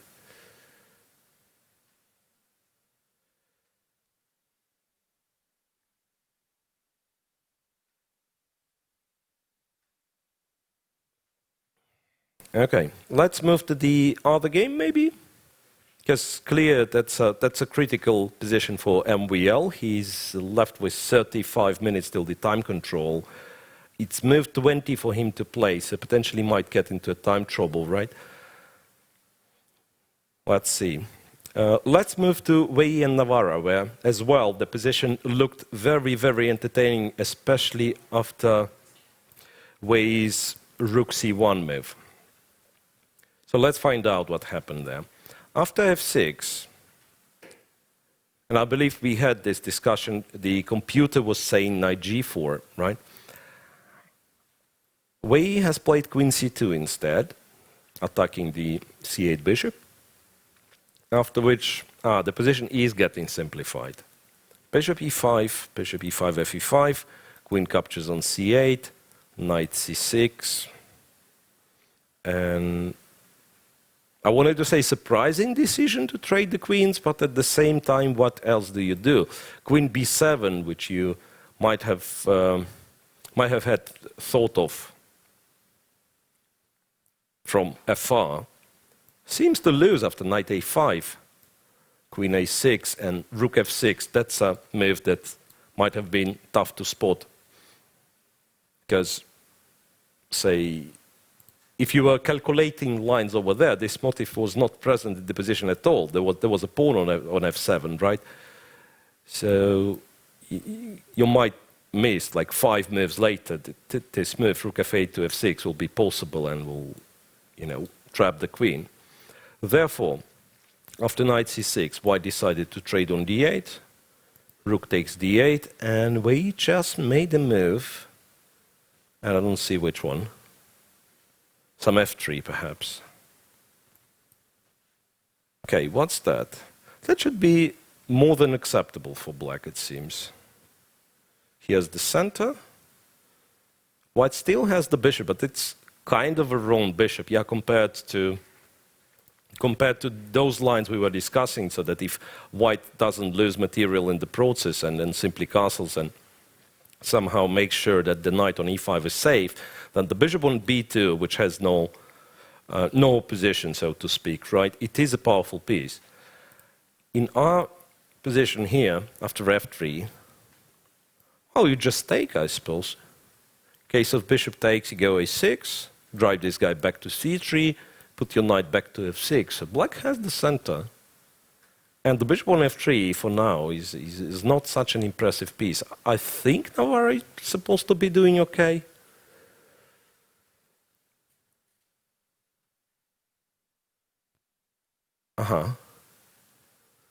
Queen e2 should have been met with knight a6 -1. Queen c2.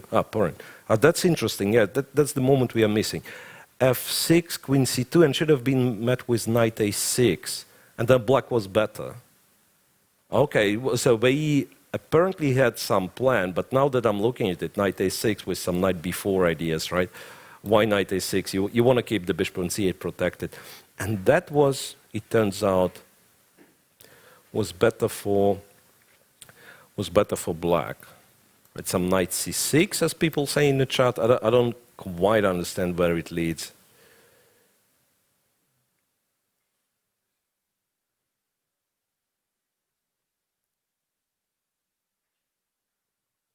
Okay. But yeah, but speaking of the current position on the board, does seem to be more than acceptable for black. Now, after ef3, I'm actually thinking perhaps gf3 is what white needs to play.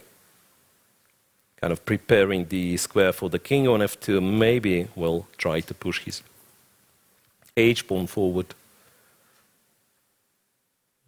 Right, but his bishop is of no particular use as of now, right? And therefore, I believe black has to be doing fine.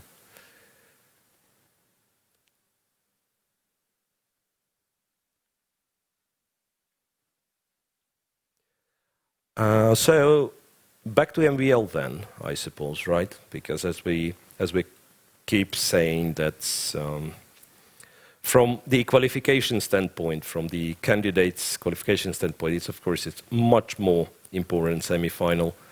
So Paran to Wei and Navarra, but can't help it. Yeah, over here, the second spot in the candidates tournament. So 2 spots were allocated for the Grand Prix series. One is already taken. It's Alexander Krysiak who will play the candidates from the Grand Prix. He's still not guaranteed. Well, it's interesting because Krysiak is guaranteed of qualification, but he's not yet guaranteed to win the event. I mean, the series, right? Because if MVL wins the whole tournament, I believe he surpasses Krysiak.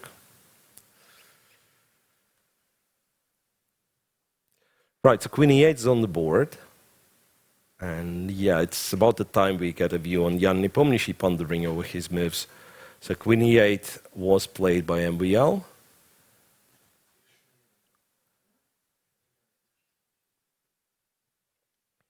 What we were saying, there were quite a few attempts for white, right? There was a claim that knight e4 is the kind of engine's top choice. There was bishop d3 as one of the possibilities, or bishop g2. The bishop g2 was my move, which I no longer like all that much. Bishop d3 was the suggestion, but then again, I mean, then you have to watch out for bishop e5, and also there is this queen c6. Don't know where it goes in this particular case. Maybe it doesn't really attack anything. Might be as well. It's a case of bishop e4, you go to c4. Yeah, that's pretty much like Grunfeldish thing black typically does. Like, jump with the pieces, like they're almost lost. The queen is almost getting trapped, but not really. And somehow generate counterplay. Yeah. But still, it's somewhat annoying for white. Like, you want to make a natural move, and then you see, say, bishop e5 is coming, or knight e3 is coming. So it's not that simple, right? Therefore, Jan is still reconsidering his options. Maybe he will find something. Bishop to g2. Yep, once again, not an engine move, but the move I was considering. Maybe not good at all, after all, even though I don't know what's wrong with it. Could it be that now queen e7 is the move? Or it's never an actual move? Because it's different. Now after queen takes, you are no longer comfortable meeting rook takes b2, right? Maybe you are. Maybe you're still doing this. Well, actually, you do play rook d2. That's good. Yeah, that's good. That might have been the moment you want to sacrifice the queen, in fact. You go to g2, check, king h8. It's probably hopeless, but still might be awkward for white in a practical game because, you know, some stuff's hanging. But yeah, probably hopeless. And yeah, and if black actually takes the queen on e7, then after king d2, I believe that's for a change. That is the position where white has control. Yeah, bishop g2 is also good. Yeah. Rook f7 for black is seemingly a best move, people say. Rook f7 to prepare bishop f8. Yeah, makes sense. But then I suspect b3 is already possible, right? So that after bishop f8, the queen runs away to c1. Or, wait a second, maybe I shouldn't play. Yeah, b3 feels like a waste. Waste of time. Yeah, so probably this. Can I do this? Knight e4.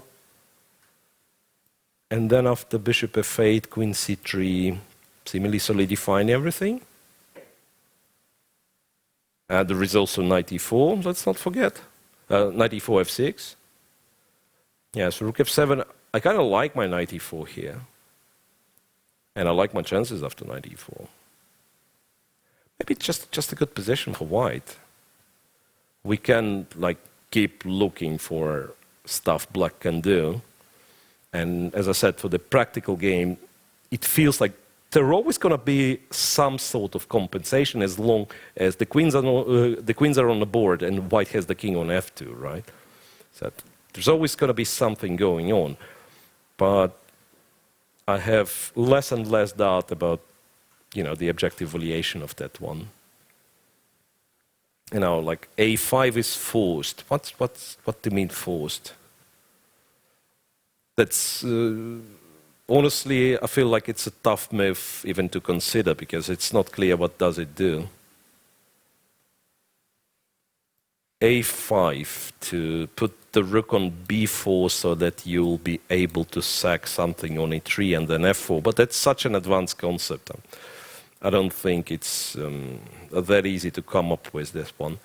So well, I would accept if you guys say like a5 is strongest move according to the engine and it's the move to consider. But really, you can't call this one forced. It simply means that the position is terrible because a7, a5 is not the move that you find easily. Once again, remember, like 10 moves ago, I was saying that the sign of a good position is that when your initiative, your compensation, in order to prove the compensation for the pawn, or whatever you had sacrificed, you are coming up with tempting moves, natural moves. So moves like rook b8, like put the rook on an open file, moves like f6, undermining your center, those are natural moves. And like a7, a5, why? Because, it really has to be like deep understanding. And I'm not denying Maxime Vachier-Lagraf's ability of finding this, right? But it's a sign. If you have to keep like the game going with such moves and everything you'll move, like you have to play a5 and then all of a sudden you have to play king g8 to h8, it will be the only move, and then bishop from g7 to h6 and then back. That means your position is terrible because at some point you can't really find all those tricky moves. Bishop h6 followed by knight e3, too easy. Yeah, the problem was this. I was kind of thinking that it could be a motif in one of the lines. The problem was this, that when you ruin the essay, once again, I'll play b3, which is apparently a terrible move. I should have learned it by that point. But when you sack everything, yeah, take with the bishop or take with the rook, which might be an improvement because a lot of discovered checks are threatening. The problem is you have no piece to take care of light squares. You are pretty dominant on dark squares here with with black, like having the dark square bishop, having the rook on f4. But you don't really have stuff to control the light squares, right? And therefore, at some point, white will come up with knight e4. He already has the king on e2. First of all, how do you disturb the king on e2 in this case? It's like if you double on f-file, white will have rook f1, right? Queen returns to c5, covering some stuff. And that's after I played, I suspect, not ideal b2, b3. So this idea, I'm not sure if it's present in this particular position. Yeah.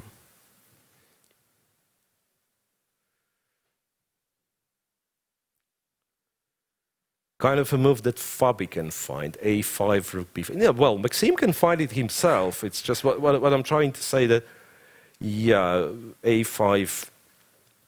Maybe if you kind of delve in the position deep enough, you'll understand that that actually is an idea.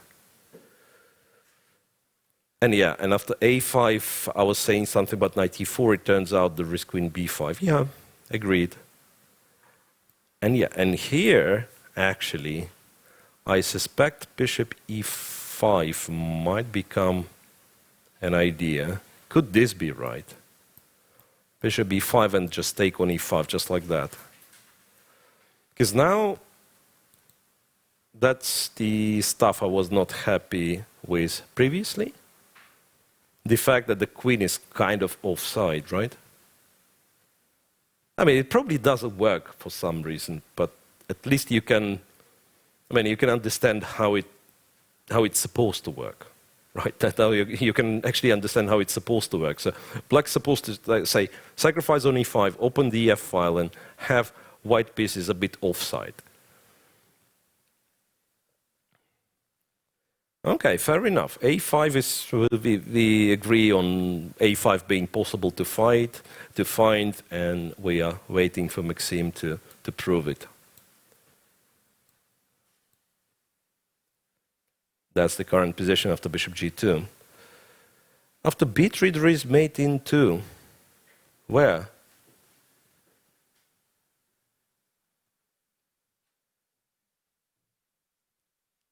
Which position? a5, knight e4, queen b5, b3. Stop it, there is no mate in 2.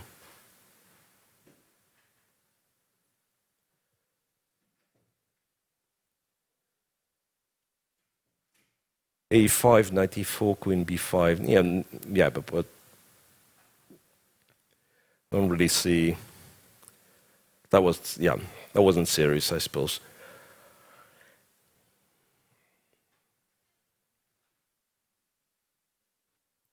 All right, so what was the move? Bishop takes e5. Wow, that's unexpected. Let's put it this way. Those of you guys who were watching the Crunchers Tour finals might remember classical game 1 between Magnus Carlsen and Maxime Vachier-Lagrave, where Maxime has sacrificed the piece against Magnus, and it wasn't all that clear, of course. And apparently it was objectively good / winning for Magnus, but the lines were that complicated that even the world champion couldn't find it over the board. So I'm ready to claim that this is a different case, because I don't really believe in black's attack. I don't even know what the next move is. Like, is it queen f? Oh, well, could it be queen f7? Maybe queen f7 makes sense. And then you actually threaten some stuff like knight check or knight h4. Okay. Knight h4 with a check. How does that supposed to work?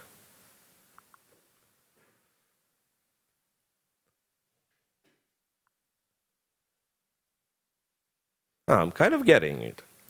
So, white moves, black captures on g2,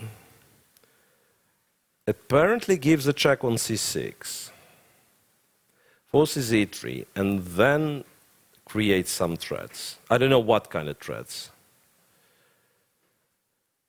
King g1 played. What bothered me here for black is that after knight g2, the knight is actually not threatening much. That's once again, that's an important pattern to remember.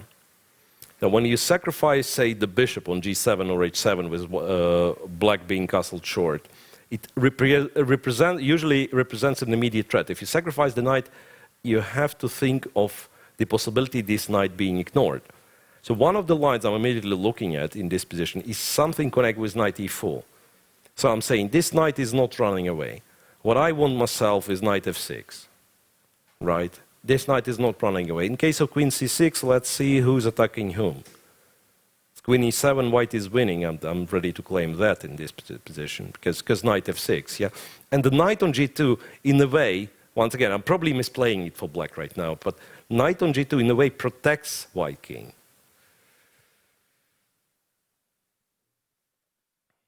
So let's see. I strongly suspect that knight e4 is a possible move. I'm not saying that it's you know, not saying that it's for sure kind of the best move in the position. Well, but look, yeah, knight e4 played. And now it will be like really jolly to see if you guys would type in the chat, yeah, knight e4 plus 3.3, huh? Fair enough.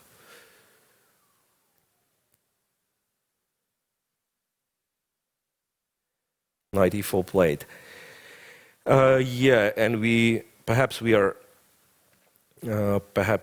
back to this sad topic of MWL not getting the wild card if he's not qualifying himself. Yes, that's been an announcement that the wild card will be given to the player from Russia. So if Nepo wins this match and wins the final, he in fact makes it so there will be 3 Russian players in the candidates.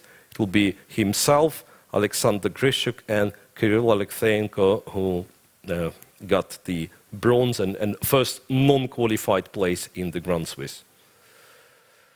But it's too early to say bye-bye, guys. I mean, first of all, this game is not over.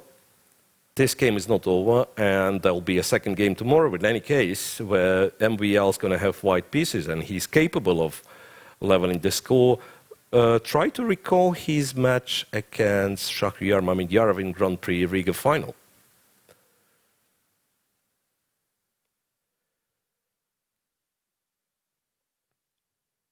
Rook c. What's Rook c1's winning? That was no, it shouldn't be.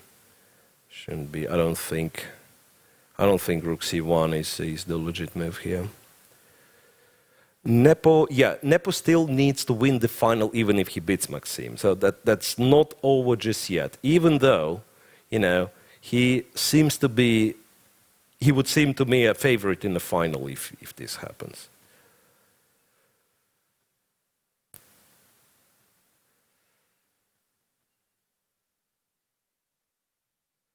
Yeah, for MVL, he kind of has this curse of like almost qualifying, but not really, because once again, a reminder of what happened last cycle. MVL had a shot at it by rating, but missed like not that many elo points. He had shot at it in the Grand Prix series. Once again, I'm saying about the previous cycle. I'm talking about previous cycle.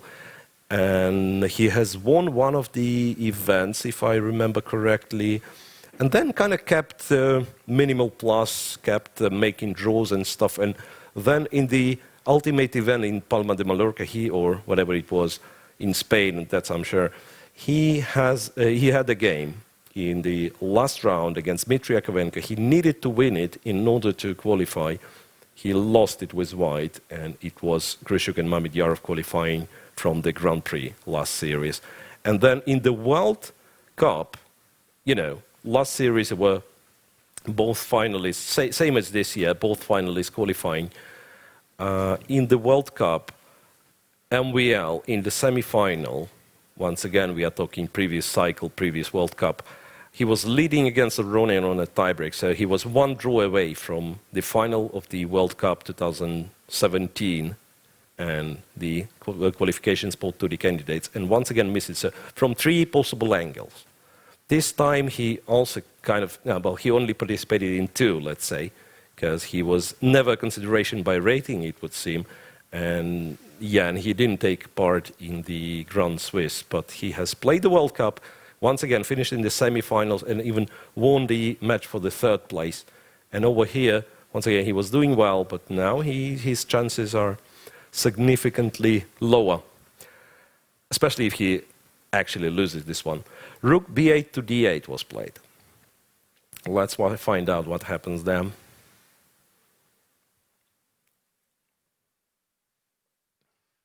So now, do we... I mean, what do we do? With all what was said, how good and great and winning White's position is, how do we actually win? Do we trade on d8 or capture the knight immediately, or not capture, or do not capture it at all? Or was rook c1 about this one? Could it be that... Rook c1 is winning here. So that was a comment about rook c1. You know, guys, if it's the only winning move, then I seriously doubt it'll be found. I mean, it's really hard to consider. You're abandoning the open file, right? It might not be all that tough to calculate. I don't know. I mean, it's like the engine tells us, right, that rook c1 is winning. But is there like other solution? What happens, for instance, if I'm playing silly chess, if I'm trading on d8, capturing the knight? I suspect it's queen d5 in this case, right? Pinning, then I have to make an awkward move, not sure which one. I'll say queen a4, for instance. And then you take on e5. And the king is in danger, the b2 is hanging, and a couple of pawns for the piece. So here, the game actually kind of goes on. Well, unless queen d4 forces the queen straight. Because if it does, then the game is, I'm afraid the game is over. Okay, but that's actually a challenging moment, yeah, after rook d8. I don't even... It is not the only move. Okay, good to know. Keep it simple. King takes g2. Right. After the trades, queen d5, rook h4. Yeah, so that's not the only move. That's good to know. Because honestly, rook c1 might be the strongest move, but that's one that is really, really hard, once again, not to calculate, but to consider. Because it's sort of against the rules. Your king is attacked, right? You're not up material just yet. And rook c1, it's a really, really advanced concept. So you're basically saying, yeah, I don't want this queen to get to the long diagonal, so that's why I go rook c1 covering c6. But in the process, like, yeah, compare this position. Like here, we didn't want to take on g2, right? After knight e4, we say this is winning. But then black goes to the open file, and white spends a tempo and leaves the open file. So that's something that you're typically not okay with in a dangerous position.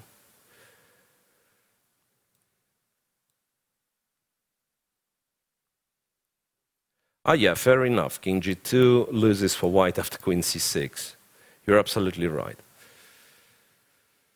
You're absolutely right. Because there is no queen a4, right?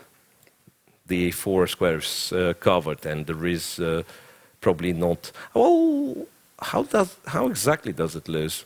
The queen b4. You have rook b8. Yeah, got it. Have rook b8.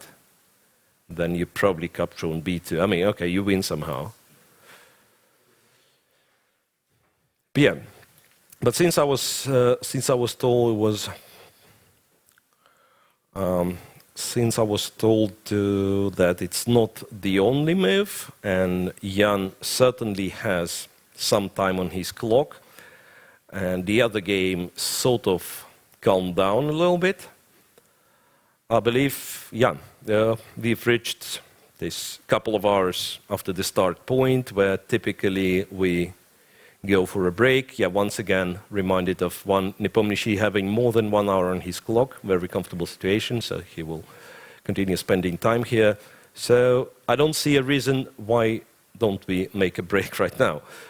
I'll be back in some 10 minutes and we will continue discussing the semi-finals. Stay tuned, guys. Seemingly, we've got two very, very interesting games to talk about.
Welcome back, guys. Let's continue with the first game of semi-finals Grand Prix Jerusalem.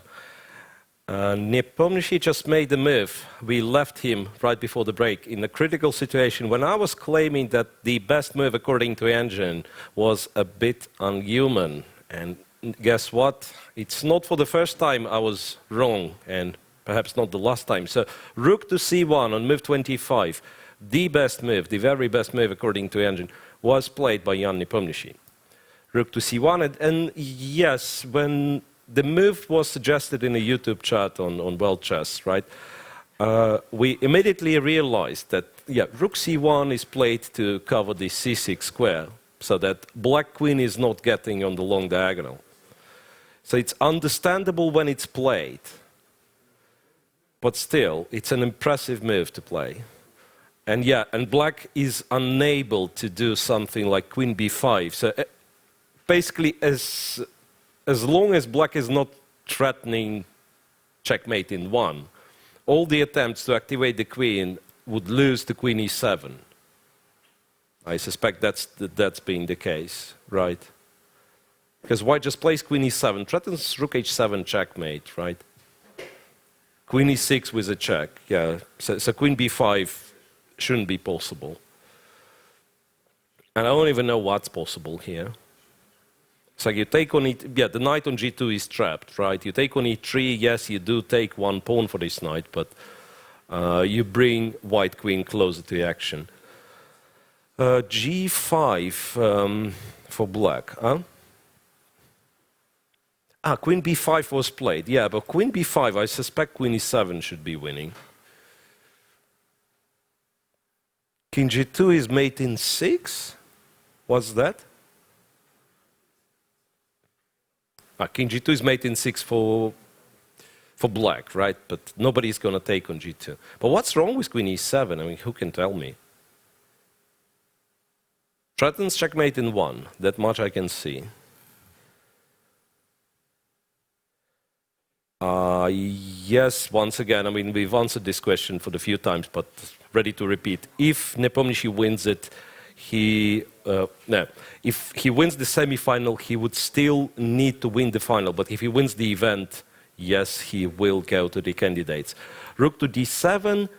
There are choices for white. I thought knight f6 could be, strangely, could be a move. So that after rook takes, you take with the queen, but that's kind of not clean, because in this position white doesn't have like a killing threat. So I suspect it's queen e6 check first. No, knight f6, interesting. Knight f6, let's see. Knight f6, rook takes f6. There is no other move at all. Am I missing something? No, obviously I do miss a lot of stuff. Queen f6, maybe white has a threat, which is rook f1, which is king g2 question mark? Yeah, white actually does have a lot of threats. Queen takes f6.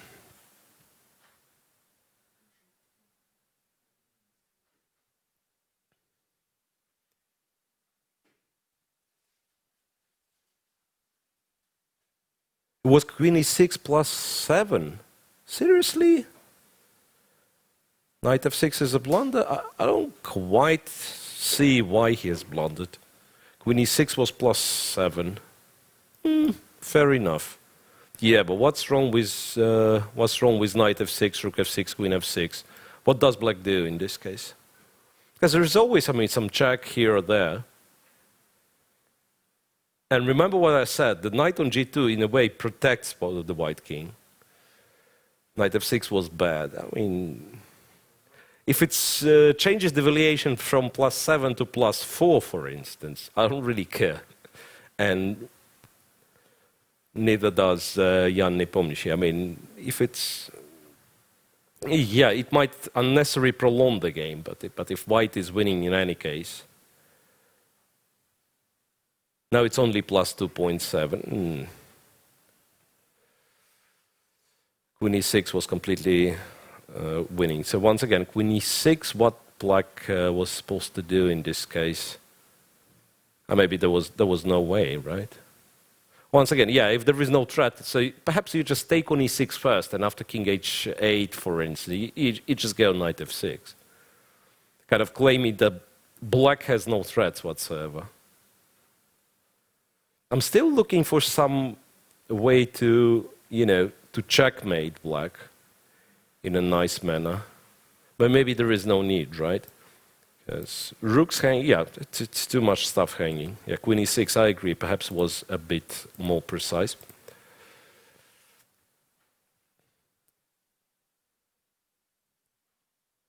Rook to f7 played by Maxime. So what's now? Queen check to d8. Jan seemingly has everything calculated. Rook back to f8. And I suspect it has to be some centralizing move. Queen to d... Can queen d4 be played? Or queen d2? Ah, maybe queen d2. So just trap the knight, yeah? You go queen d2, you trap the knight, yeah. Should be good enough.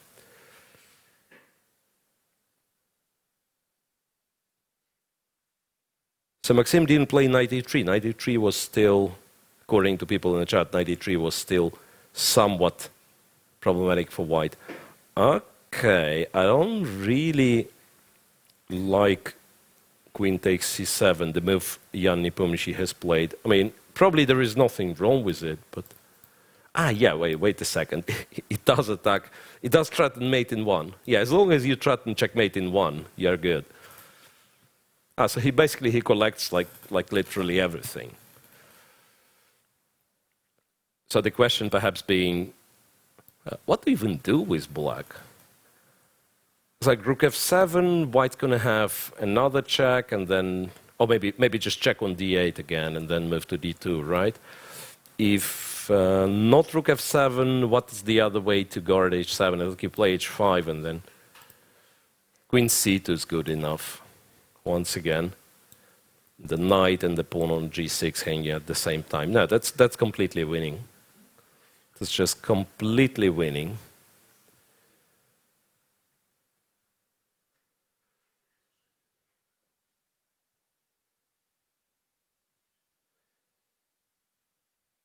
Yeah, and perhaps that's a good moment to, to argue with the chat a little bit, because that's all that stuff like Nepo blundered and everything. It's actually a drawback of having the online engines, and particularly the chess bomb, which marks those moves with red. I mean, the moves that drop the evaluation with red. And sometimes, yeah, for a human being, you don't really care. I mean, if it's +8 or +3, as long as you know the position is winning, right? But it would be, on that side, it would be marked with red, and everyone would start screaming, okay, he made a bad move, even though he was aware that there could have been other ways around. And maybe it's like of a stylistic preference, even though in this particular position, I agree, queen e6 was a bit stronger, it would seem. Rook f7, okay. So what's how to finish it off? Pretty much anything goes, it seems. But that's a dangerous way of thinking, by the way. I mean, the moment you start saying like anything goes in this position, that's the moment you have a chance to misplay it. So how do we deal with that? Queen c. I'd probably give a check right now, right?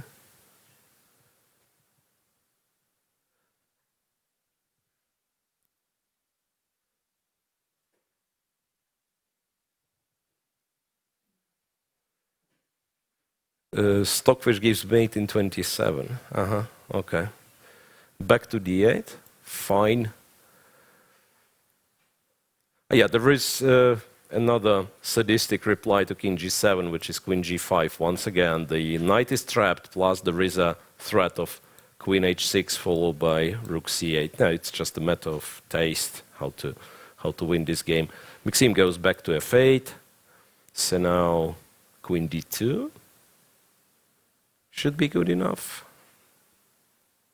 I don't see a problem with queen d2. Queen e7. Collecting everything, one pawn after the other. Now black really has to resign because after rook f7, he's the one who is getting checkmated after this, and attention, queen f7, of course. Queen f7, followed by rook h7 checkmate. That was, by the way, that would explain why Maxime plays this position. That line, I mean, at least you kind of have to go for this line in order to, you know, to aesthetically please the crowd and perhaps your opponent. But once again, we are talking about 2 games match, so Maxime is not here to please his opponent at first place. h5 played.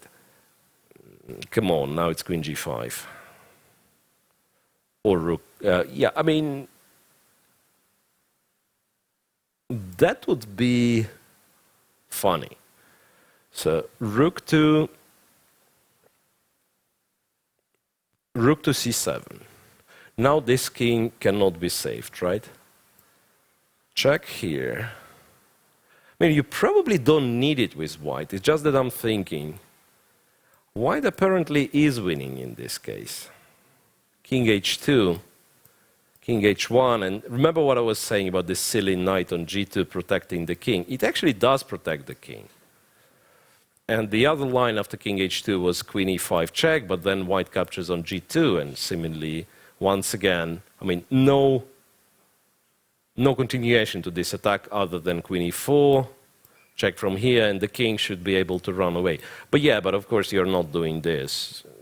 You have something by force. Queen check to e6, king g7. Well, I don't see a forced checkmate, to be honest. That makes me somewhat dislike queen e6. So once again, there was queen g5 that I thought was like trivial but strong way to finish the game. You go queen g5, and I don't even know what black's supposed to do by that point. And you take the horse for the next move, right? I know, maybe queen d3 would have made it awkward. Yeah, maybe queen g5 is not that clean. Queen e6, king g7. So the problem is that after rook c7, king h6, rook h5 is kind of a typical way to deal with it, right? King takes h5. The knight on g2 is still there. So for instance, case of queen h3, he can go to g5.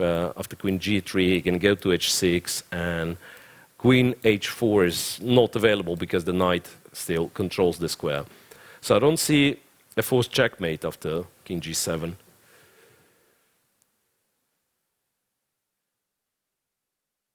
Checkmate in 15 still. Ah, okay. Let's try to find out. So rook h5. King has to take. Oh, where's the checkmate? Ah, well, probably this, right? Oh, no, but that's boring. Queen check and then take the rook, right? And no checks for. Yeah, fair enough. So queen e7. King goes to g4. We just take the rook and no checks for black. Yeah. So actually, it does work. This rook c7, rook h5 thing. Yeah, horse in g2 is useless. Play queen g2 instead of queen g3. Ah, wait a second. Ah, yeah, I'm being silly. Yeah, you're right, guys. Queen e6 check once again. King g7. You go there. You sack on h5. You go queen h3. That apparently is the other way to win the position. Because indeed, after king g5, there is queen g2. Very simple move. Just eliminate the knight. And if, wait a second, if knight h4 is played, I thought it has to be a checkmate by force. Check on h4. Well, don't see a checkmate, but this followed by queen f8 should be completely winning. Not a single check for black.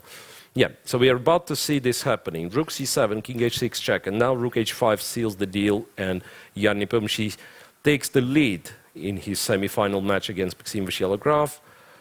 Rook h5, king h5 played, queen h3 is winning, as I believe rook h7 was as well.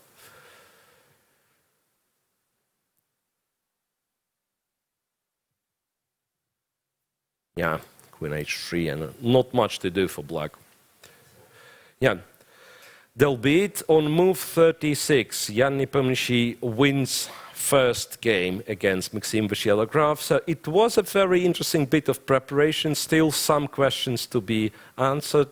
Particularly, it was not clear when it all went downhill for Maxime Vachier-Lagrave. He was seemingly doing reasonable things, right?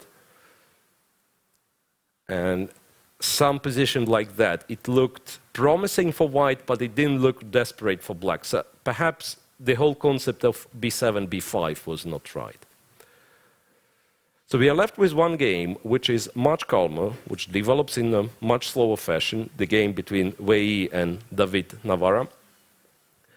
It could go in a very entertaining way. Once again, I'm returning to move 11, this rook c1, which was suggested by the engine, and I was really impressed when it was played. But it turns out that after f6, the engine was recommending knight g4 with potential piece sacrifice on f6 in case of h5. So knight f6, gf6, bishop h5 would lead to like really, really complicated position where white's chances, white's position looks pretty promising. Instead, white went queen c2, after which, once again, according to YouTube chat, black had a very, very attractive option, knight a6, which was missed by David Navarra, and apparently after knight a6, it was already black who would have an advantage. Navarra instead has played bishop to e5, bishops were traded, queen c8, knight c6. Yeah, once again, it turns out you can't capture on b7 because of knight a5 and sneaky rook f6 move, which traps the queen. Therefore, white decided to trade the queens. Well, actually, queen e6 was a possibility, it seems. Like go queen e6 at castle, but white decided to trade on d8. Rook to d8, f2, f3, trying to undermine the center. Remember, I was saying that in case of ef3, gf3 perhaps would have been a choice for white. Navarra decided to avoid such structure by simply going knight f6 after f takes e4, knight takes e4 was played. Rook f1, rooks traded, king f7. All in all, yeah, it simplifies third and third. Bishop a6, a funny move. King to e6, bishop a6. And it's difficult to defend b7, it seems. d4 takes here, bishop c4 check. King d6, rook h3, h6, rook g3. So who's better and why? That's the question. I'm getting a feeling that if any side is playing for a win here, it's actually black. It's actually black because his king is much better placed and the knight can be put on e5 later on. I mean, and having some setup like knight on e5, pawn on g5, you know, it will actually cover a lot of squares, so it'll be tough for white to organize any sort of counterplay. Like, if not for this king on d6, I'd be looking at g5, to be honest. And I might still consider this move, like go g5, and even if, say, rook h3 is played, rook h8, I do understand it's not such an attractive move to make. But at the same time, black is getting the knight on e5, and then king might go to c5, b4, you know. The rook on h3 will be kind of crumple a little, won't have all that many squares to move. And yeah, and if you don't like g5 for some reason, might as well play rook d7, which is another legit move. So once again, this check from g6 doesn't really bother us much because the king goes forward.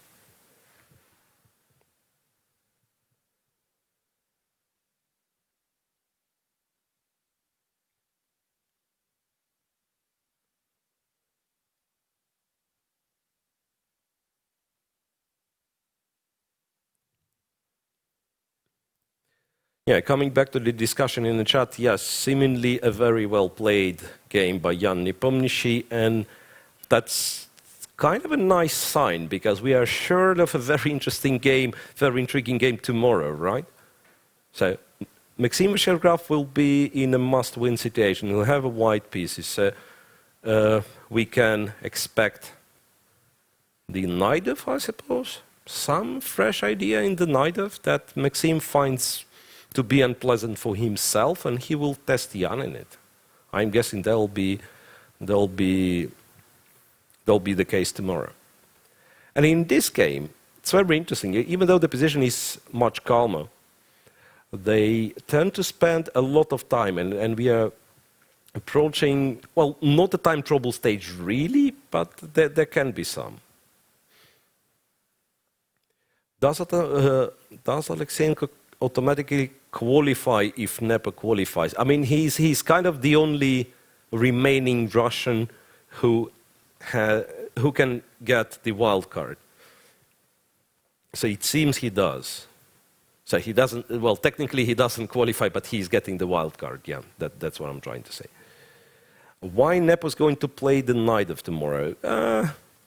Not sure. I mean, he's just tiny bit more flexible than Maxime, because for Maxime, I'm afraid C5 is the only option after E4, right, with black. For Nepo sometimes can play like one E5, I'm guessing, and sort of other stuff, but like Pirc and Caro-Kann, if I'm not mistaken. But once again, Pirc and Caro-Kann are not the openings you really consider, right? I mean, so it has to be either something very solid and boring, like to answer E4 with E5, or just, you know, stick to your stuff. We go for the knight of. After all, it's not for nothing he's considered to be an expert in knight of.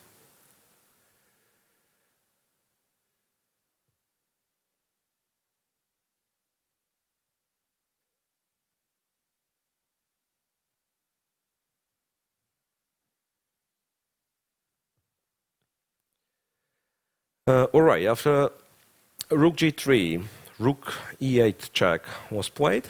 King went to d1, and black continued with rook e7, to which rook f3 happened. Yeah, I'm guessing black can't be worse here. I mean, there is no way. Is he better for real? That's a tough question. I mean, you can kind of go knight e5 and try to play the rook ending as well. And I'm guessing rook f4 might be a bit annoying. Go rook f4 in case of knight c4. There is a check here first, and then take the knight. So you probably go king c5 then. And white actually has to care about this king getting to a3, right? In some variations. Maybe not yet a draw, because I can see people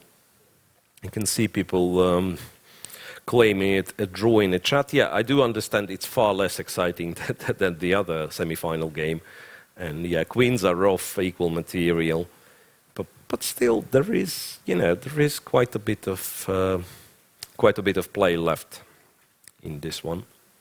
So I wouldn't immediately write it off and call it a draw.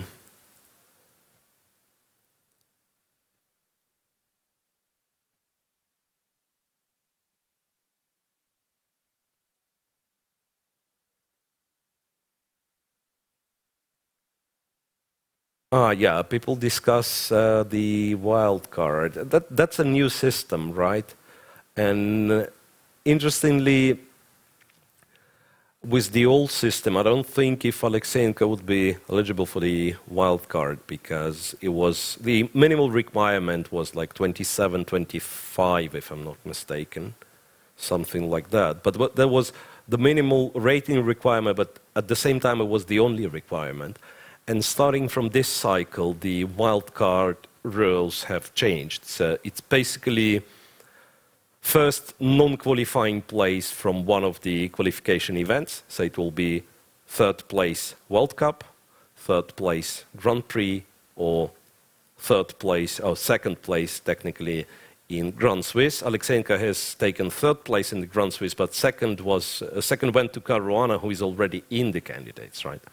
So Alexeyenko is the first non-qualified from the Grand Swiss, and then the other players eligible to qualify to get a wild card are those from top 10 by the average rating. But if you think of top 10 by the average rating, you have Magnus here, Fabiano here, Ding, and so on. I mean, it's like half of this top 10 don't really care about qualification. They're already qualified this way or another. So it breaks down to a very limited number of players. Is Krzysztof qualified for the candidates? Yes, he is. I believe he is qualified right after round 1 of this tournament, where he wasn't present. So Krzysztof is currently leading the series. He's very likely to win the series with this win of Jan Nepomniachtchi, because I believe if Jan wins the event, he still doesn't catch up with Krzysztof. I don't think Jan catches up with Krzysztof. MVL could, if MVL would win the semi-final, the final, he would not only catch up but surpass Krzysztof and would have taken first place. There is some difference in prize money. I mean, I don't think it's relevant for these players by that point. I think obviously the difference between place 1 and 2 is nothing compared to between place 2 and 3. So you know what I'm saying. Yeah, it's like, but basically it's all about qualification for those very top players. I can imagine like somebody who has entered one of the Grand Prix, like the wildcard here, Boris Gelfand, and the substitutes, which are Wan Hao, or which were already got eliminated, Wan Hao and Dmitry Andreikin. Those guys, they're kind of new. They are not competing for the qualification. They might have kind of they were basically playing for the prize money, right? But for those guys who are trying to qualify to the candidates, I mean, the difference between place 1 and 2 is really nothing. Coming back to the actual game, 95 played and Rook F8 was the answer. Let's see. I mean, once again, you guys calling it a draw. If only it would have been other player instead of Navarra, I would agree with you. But try to remember what Navarra was doing in, what Navarra was doing in the tiebreak against Wan Hao there was, right? He was trying to complicate at any given moment, even when the position would be objectively slightly worse for him. He really wanted to play. He really wanted to play. Well, not necessarily to play for a win, but to avoid the boring drawish lines. So I won't be surprised if he's going to find something here.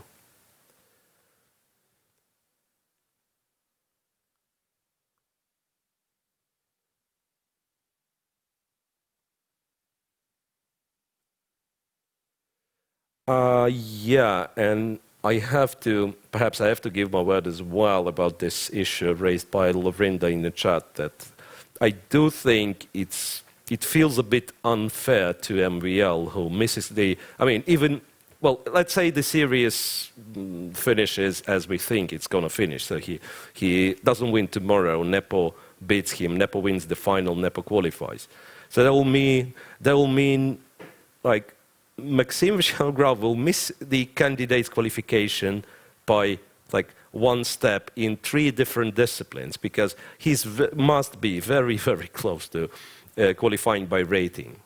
He has taken a 3rd place in the World Cup, and then it will be 3rd place. He basically cannot drop lower than 3rd place in the Grand Prix, and then yet to give the wild card to someone who got 3rd place in the Swiss tournament might seem to be unfair. But once again, that's the decision of the organizers, and I don't think we have like any impact on this.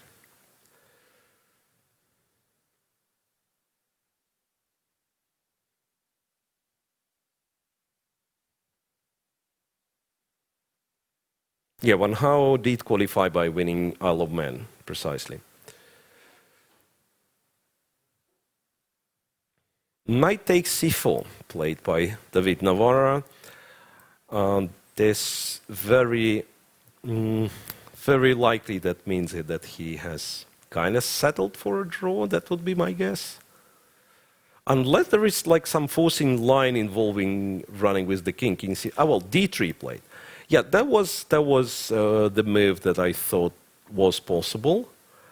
Point being, after rook d8, you go to c5. After rook d3, you capture on c4. Your king is much more reactive, and your queenside, potential queenside passed pawn will be much more relevant than white's d2 pawn. So there is still, I mean, it's very likely a draw because it's a rook endgame, right? So white probably should be able to make a draw without like that much of an effort. But at the same time, if like in mathematically, black is better. Black is the side who is playing for a win.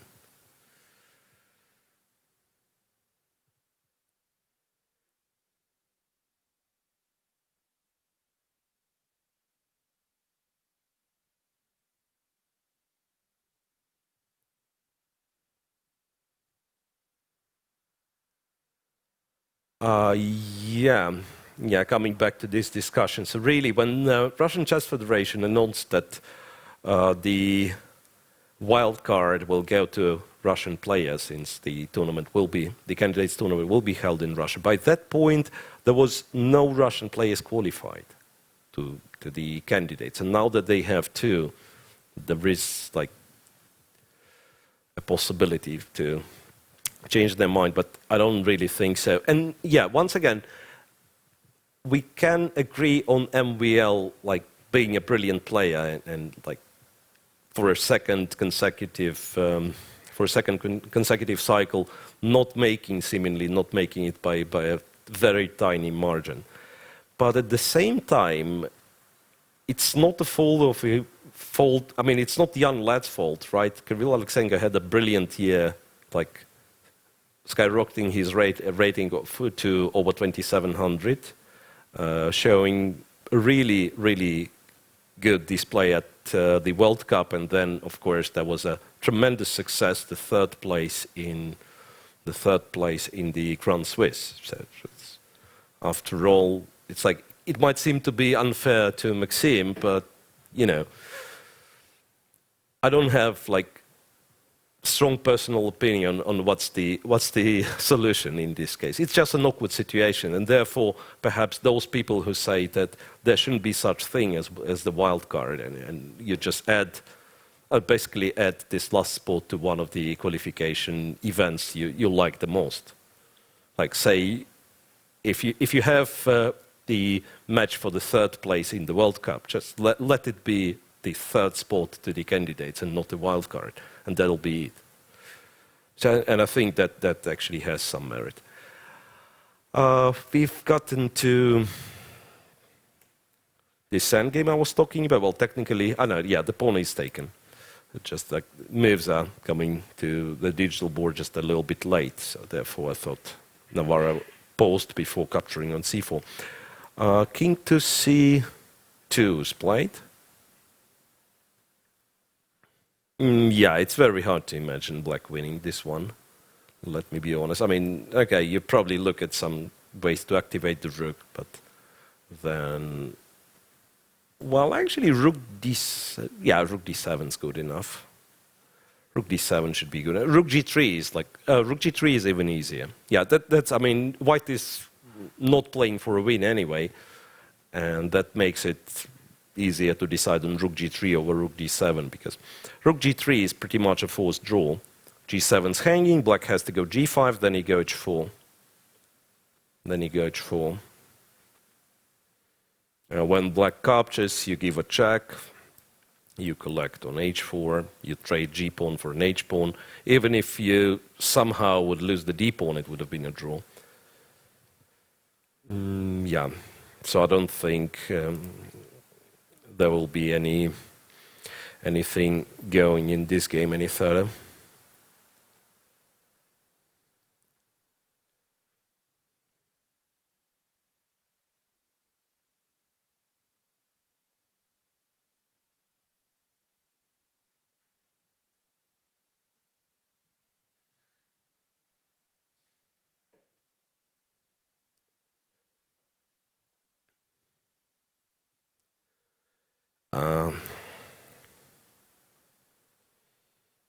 Yeah, once again, versions how the qualification to the candidates should be arranged.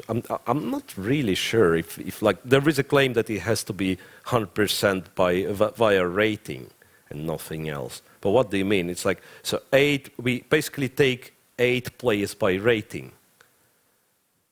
So we have Magnus Carlsen, numbers 2 to 9 on the rating list, or average 2 to 9, yeah?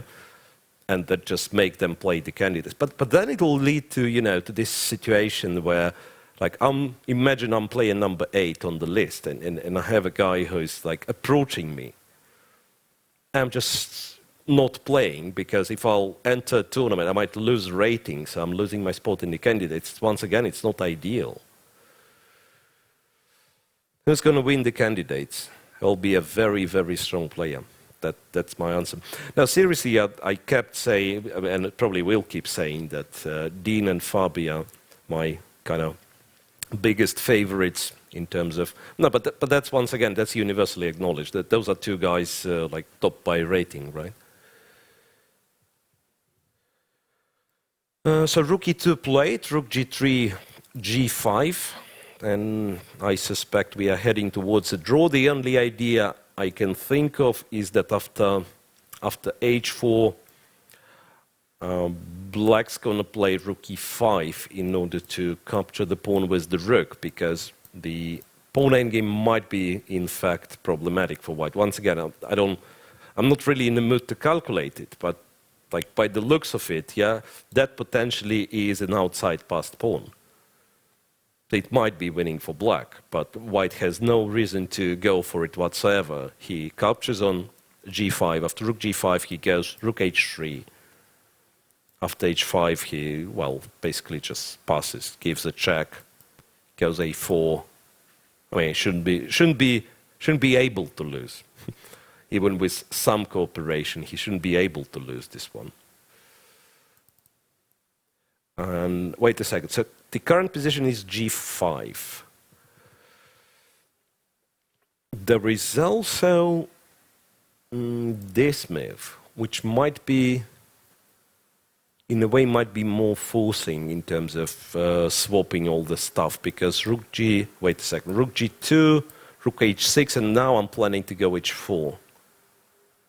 This might be good enough as well. So basically, I don't think that this is the position we should like really concentrate on. We, of course, stay with the game. We see how it goes, but yeah, that has to be something really, really huge has to happen for this not to be a draw.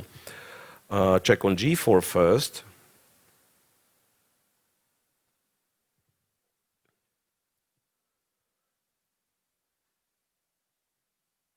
Well, king pretty much anywhere on the 5th rank. Probably not c5, yeah. The thing with king c5 is that after h4, you can't really go to e5, right? So that kind of forces you to trade and agree a draw immediately. So after rook g4, king d5 was played. White plays king d3 first.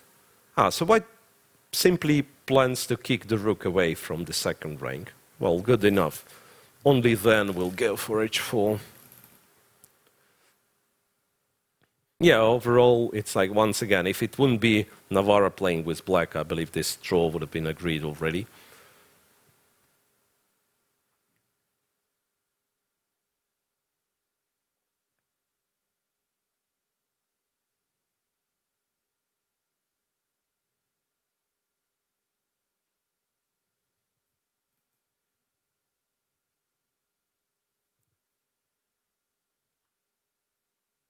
Yeah, 4 against 4 rook endgame. Yeah, once again, the list of candidates, that's a fair point, actually, because we keep discussing the candidates tournament, we keep saying, like, that's the favorite, that's the qualifier, this and that. Let's outline who are the favorites for the time, so not the favorite, but the candidates. Who is in the candidates tournament for the time being? That's first and foremost Fabiano Caruana, who, well, participated in the World Championship match last year, so he didn't need any qualification. So it's Fabiano Caruana, then it's Ding Liren, who technically qualified 2 times, could have taken 2 spots in the candidates. So he already was qualified by an average rating with a very serious gap, I believe, from the next contender, from Anish Giri. But he also qualified from the World Cup. So from the World Cup, it's Ding Liren and Rajabov. From the Grand Swiss, it's Wan Hao. That's 4. Krishuk from the Grand Prix, it's 5. Then, wait a second, Giri, very likely from the rating. I don't think it's, I mean, it's not possible. Let's forget about the scenario where Mamdyarov overtakes Giri. It's not happening. So it's Giri by rating, that makes it, 6? And then 1 spot left in the Grand Prix. Very likely in Pomnishi, but there is still a game tomorrow. Oh, no, wait a second. Once again, I kind of keep forgetting that Nepo would still need to win the final. Let's not forget about this. Okay, so from the Grand Prix, Vachier-Lagrave or Nepomniachtchi, Nepomniachtchi or Vachier-Lagrave, and 1 spot left, Alexeyenko then.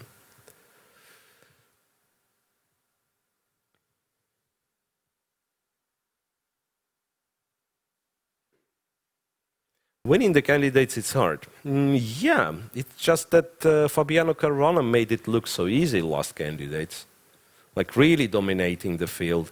At some point, his position in the tournament looked shaky when he lost this game to Sergei Karyakin, and then he still, I mean, kind of shapen up and finished very well with 2 consecutive wins.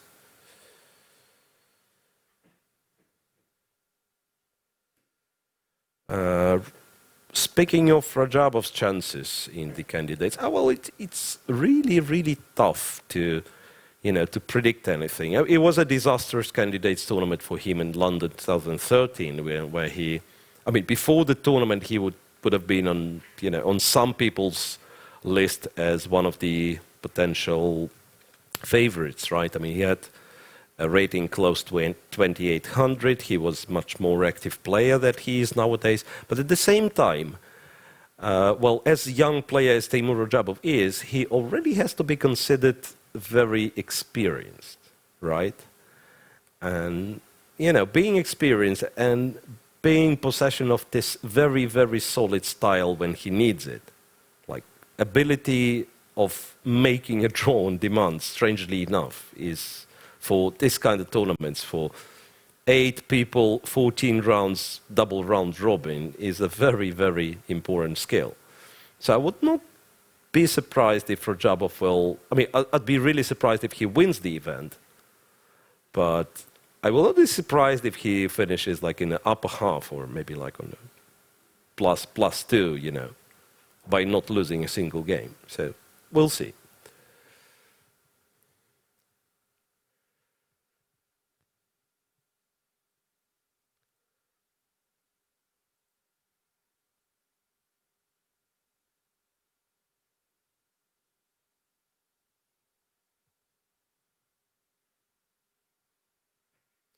Okay, so David Navarro is thinking of taking d3 in this position. I still don't know what he's thinking about. It's like, is there any sort of realistic chance for black? Oh, wait a second. Could it be that this is something you calculate? King e3 and... Yeah, I'm just trying to... I mean, it does look very silly, right? I'm just trying to understand what he's thinking about. No, black is never in time. I mean, it's basically the same situation, right? White will be ahead. No, rook f4 is nonsense. I don't really know why would you. I mean, you probably just move the rook to more or less any square.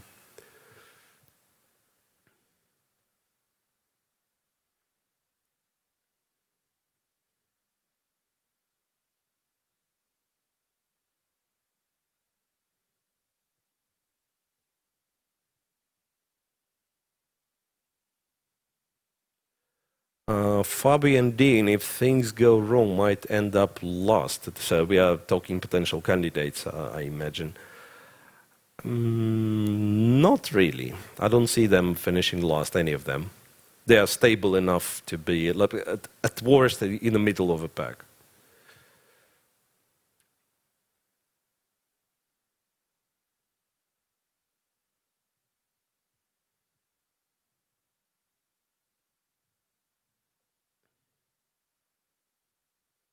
Yeah, Kyrie will qualify by average rating, precisely. Okay, so finally we have something relevant in this position. So rook e6 with rook a6 to follow. Yeah, but then how do you answer h4? How do you answer h4? I mean, you got the problem that you can't really capture there because rook h5 is a huge threat, right? I mean, you don't have rook a6 because rook h5. Okay, Navarra decided for rook e1. So he's trying to get the a-pawn somehow. But yeah, but h4 once again.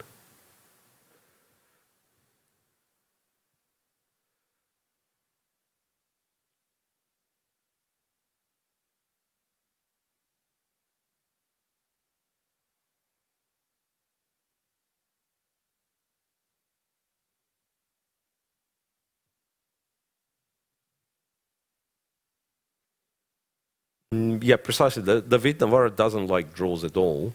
Yeah, that's a very, very nice mention in the chat. I don't know.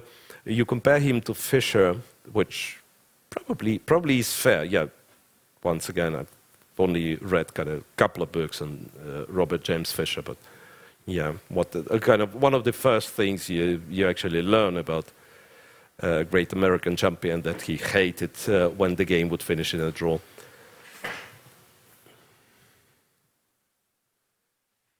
So h4 played, g takes h4, rook takes h4. But yeah, but from this moment, I don't really see a realistic chance for black to play for a win. Comes back to e6. Comes back to e6. Yeah, now white can play rook h5 and then continue trading pawns. Yeah, it's just a draw.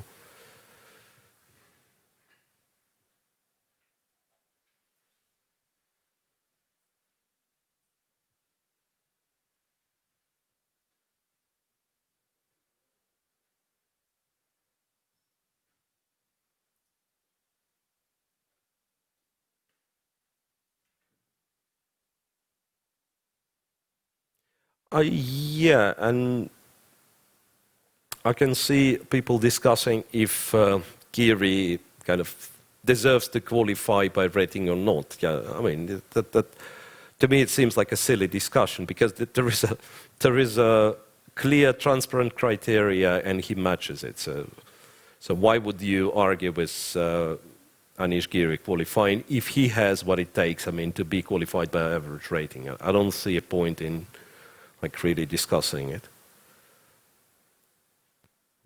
You might not like the idea of, say, qualification by the average rating per se, but once again, that's how it is.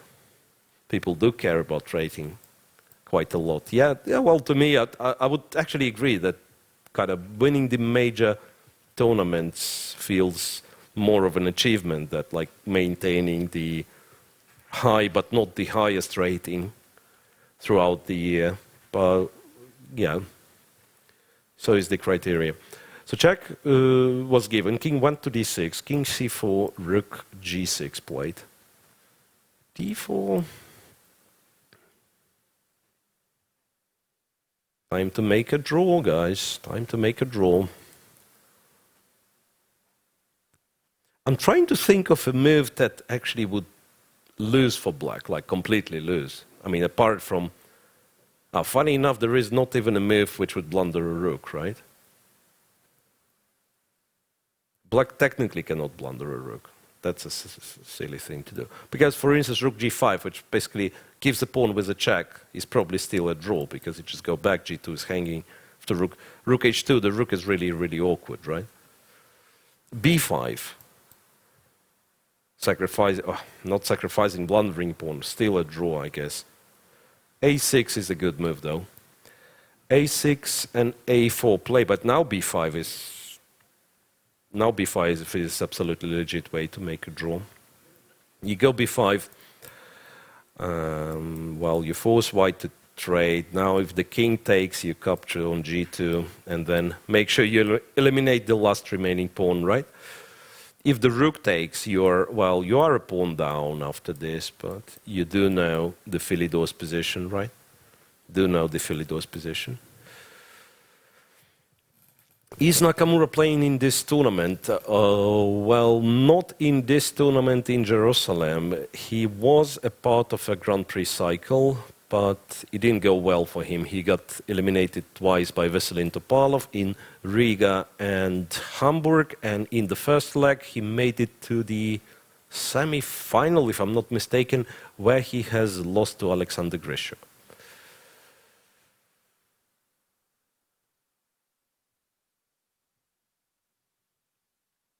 Yeah, so after a4, maybe there is no reason for black to play b5, but it's good enough.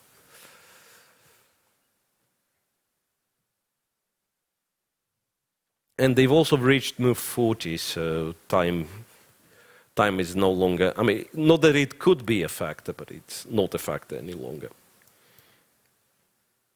b6.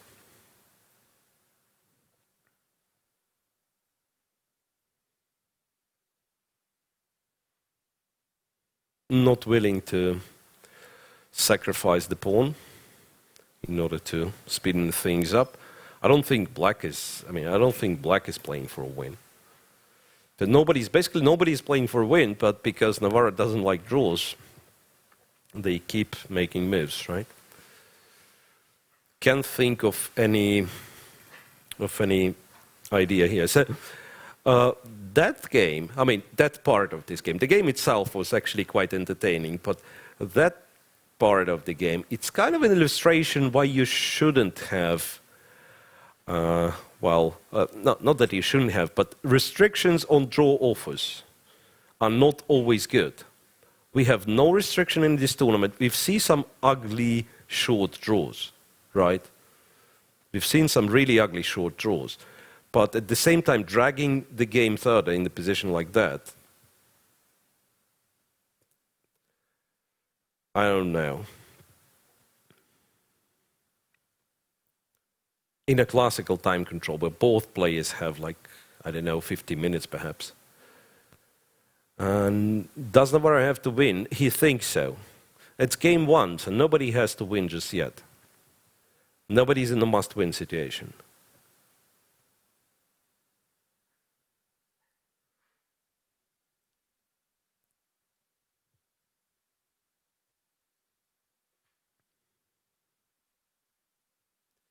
King goes to d3. Okay. So once again, inviting black, please take on g2. Yeah, and finally, yeah, so now it's going to be a draw then. Takes on g2, rook h6 check, king will go to c7, not to... actually, king can go to d5 as well. Yeah, that's what he does. King goes to d5, rook b6, both playing very, very quickly. Now you give a check from g3, right? Driving the king further away, king c2, now you capture the pawn, or you go a5, whatever. Whatever you do is good. You probably go a5, I mean, technically a5 is more precise, right? Go a5, rook b5 check, black captures the pawn, after rook a5, black goes king c4, then cuts the king on the first rank. There'll be a draw. Navarra is in a won't-win situation. That's a funny way to put it. Not in a must-win, but in a won't-win situation. And he seems to be in a mood for this, like in every given game. Rook b5. So now white is a pawn up, but after rook a3 he won't be. Very precise move. Rook h5. g5 would have been one square shorter of a move. So you want to make the longest ones in this particular position. Rook h4, and then, yeah, once again, beautiful maneuver, taking on a4. And you guys could make a couple of moves more, I'm guessing, yeah. Draw agreed, finally. Due to insufficient material remaining on the board, namely 2 bare kings left for the players. Our first classical game of this semi-final, Wei against David Navarro, was declared a draw.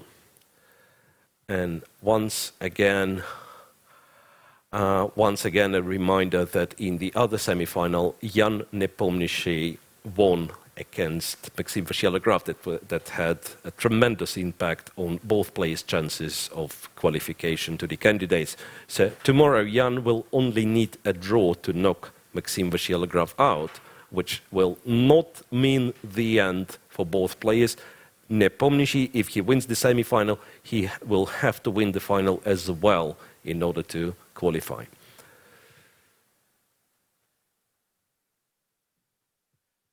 Yeah, so once again, the reminder of today's results. And yeah, not that many, so we shouldn't be having this slide for a very long time. So once again, the road to the semi-finals for the players. So we are reminded. Interestingly, Maxime Vachier-Lagrave in both cases required a tiebreak. Jan Nepomniachtchi in both cases required a tiebreak. Wei, let me check. Once again, tiebreak against Anish Giri, tiebreak against Sergei Kavyakin. So in fact, out of 4 semi-finalists, it was David Navarro who managed to win one of the matches in classical chess. It was in the second round against Dmitry Yakovenko. So it's really a lot of draws in a classical chess this tournament. So therefore, we should appreciate even more the brilliant performance by Jan Nepomniachtchi and as well the will to fight by Maxime Vachier-Lagrave, who presented us a very, very pleasant game to watch. So it'll be it for today, I believe. Once again, thanks to the sponsors. Let me mention all of them. It's for Sagro, once again, strategic partner of World Chess and the entire Grand Prix series. Algorand, the blockchain partner. Kaspersky, cybersecurity partner, and Ustek, the partner of the event in Tel Aviv. I keep saying Tel Aviv, guys. Can we cut it afterwards? It's Jerusalem. Yeah, the event was moved when the Grand Prix series was announced. It was actually in Tel Aviv, so pardon me for that. Right, so thanks to those guys who support chess, who made this event and this broadcast as well possible. Thank you guys in the YouTube chat for supporting me, asking questions and making it more of a discussion than a solo cast. And make sure to tune in back tomorrow. 5 minutes to 3 local time in Jerusalem will come on air. Once again, not to cause any confusion, the studio is in Moscow, so it will be 5 minutes to 4 for me, local time. So adjust to your time zone accordingly. That's what I'm trying to say. So I'm signing off. Thanks very much for watching. And please spend a few more minutes next to your monitor because you have the interview with today's winner, Jan Nepomniachtchi, coming.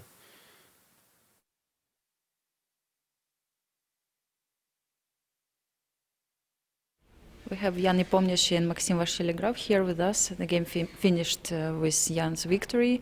I was wondering, Jan, all this preparation today, I mean, this D4, do you think you managed to surprise your opponent?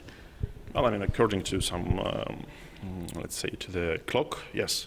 So bishop e3 is surely not the best move, but it's, let's say, is not played too often these days here, and this is, I think, could be an interesting idea, especially the opponent. I mean, faces it for the first time. So basically the idea is to prevent e5, d5, knight d4. So now we have a better addition. So normally they play bishop e2, and then okay, it's a draw. Like Maxime played like 1,000 games already in this line, yeah, and he never loses. He only beats someone with the initiative, and also this line became very popular because of Maxime, basically, and so that's why I decided so likely he will play knight c6, and okay, came up with this bishop e3 move, but of course it's nothing serious, but it worked out pretty well, so it was some, I think, new position for Maxime, so that's why probably he chose an interesting way, but it's strategically very dangerous because I have this superior pawn center, and well, I believe Maxime played in a very creative way, so this b5, b4, so finally he got some counterplay, but I believe that it was more or less under control, so white was never worse at least, and I believe that after, let's say, the best move c5 instead of f takes e5, it would be, I mean, some big clash. But I feel like white should be all right. Maxim, what will be your comment? Were you surprised with this bishop b3 idea? No, of course, and the thing is, I lost a lot of time figuring out knight g4, bishop g5. And this is why I was already unprepared against facing e5, and I didn't react in the best way after that. And yes, and I'm not sure about all this b5, b4 idea. It was interesting, but maybe a bit too risky. And of course, after I missed knight e4 at first, when I played queen e8, I missed knight e4 in the end of the line after bishop g2. Then I found rook d8, but it was a good try, but not enough. Did you consider anything else except b5? Yeah, of course. I mean, I considered slow play. I considered grabbing that pawn on h4, and nothing satisfied me. So I decided to go for something very concrete. Okay, thank you very much for your comment today. All the best for the next game.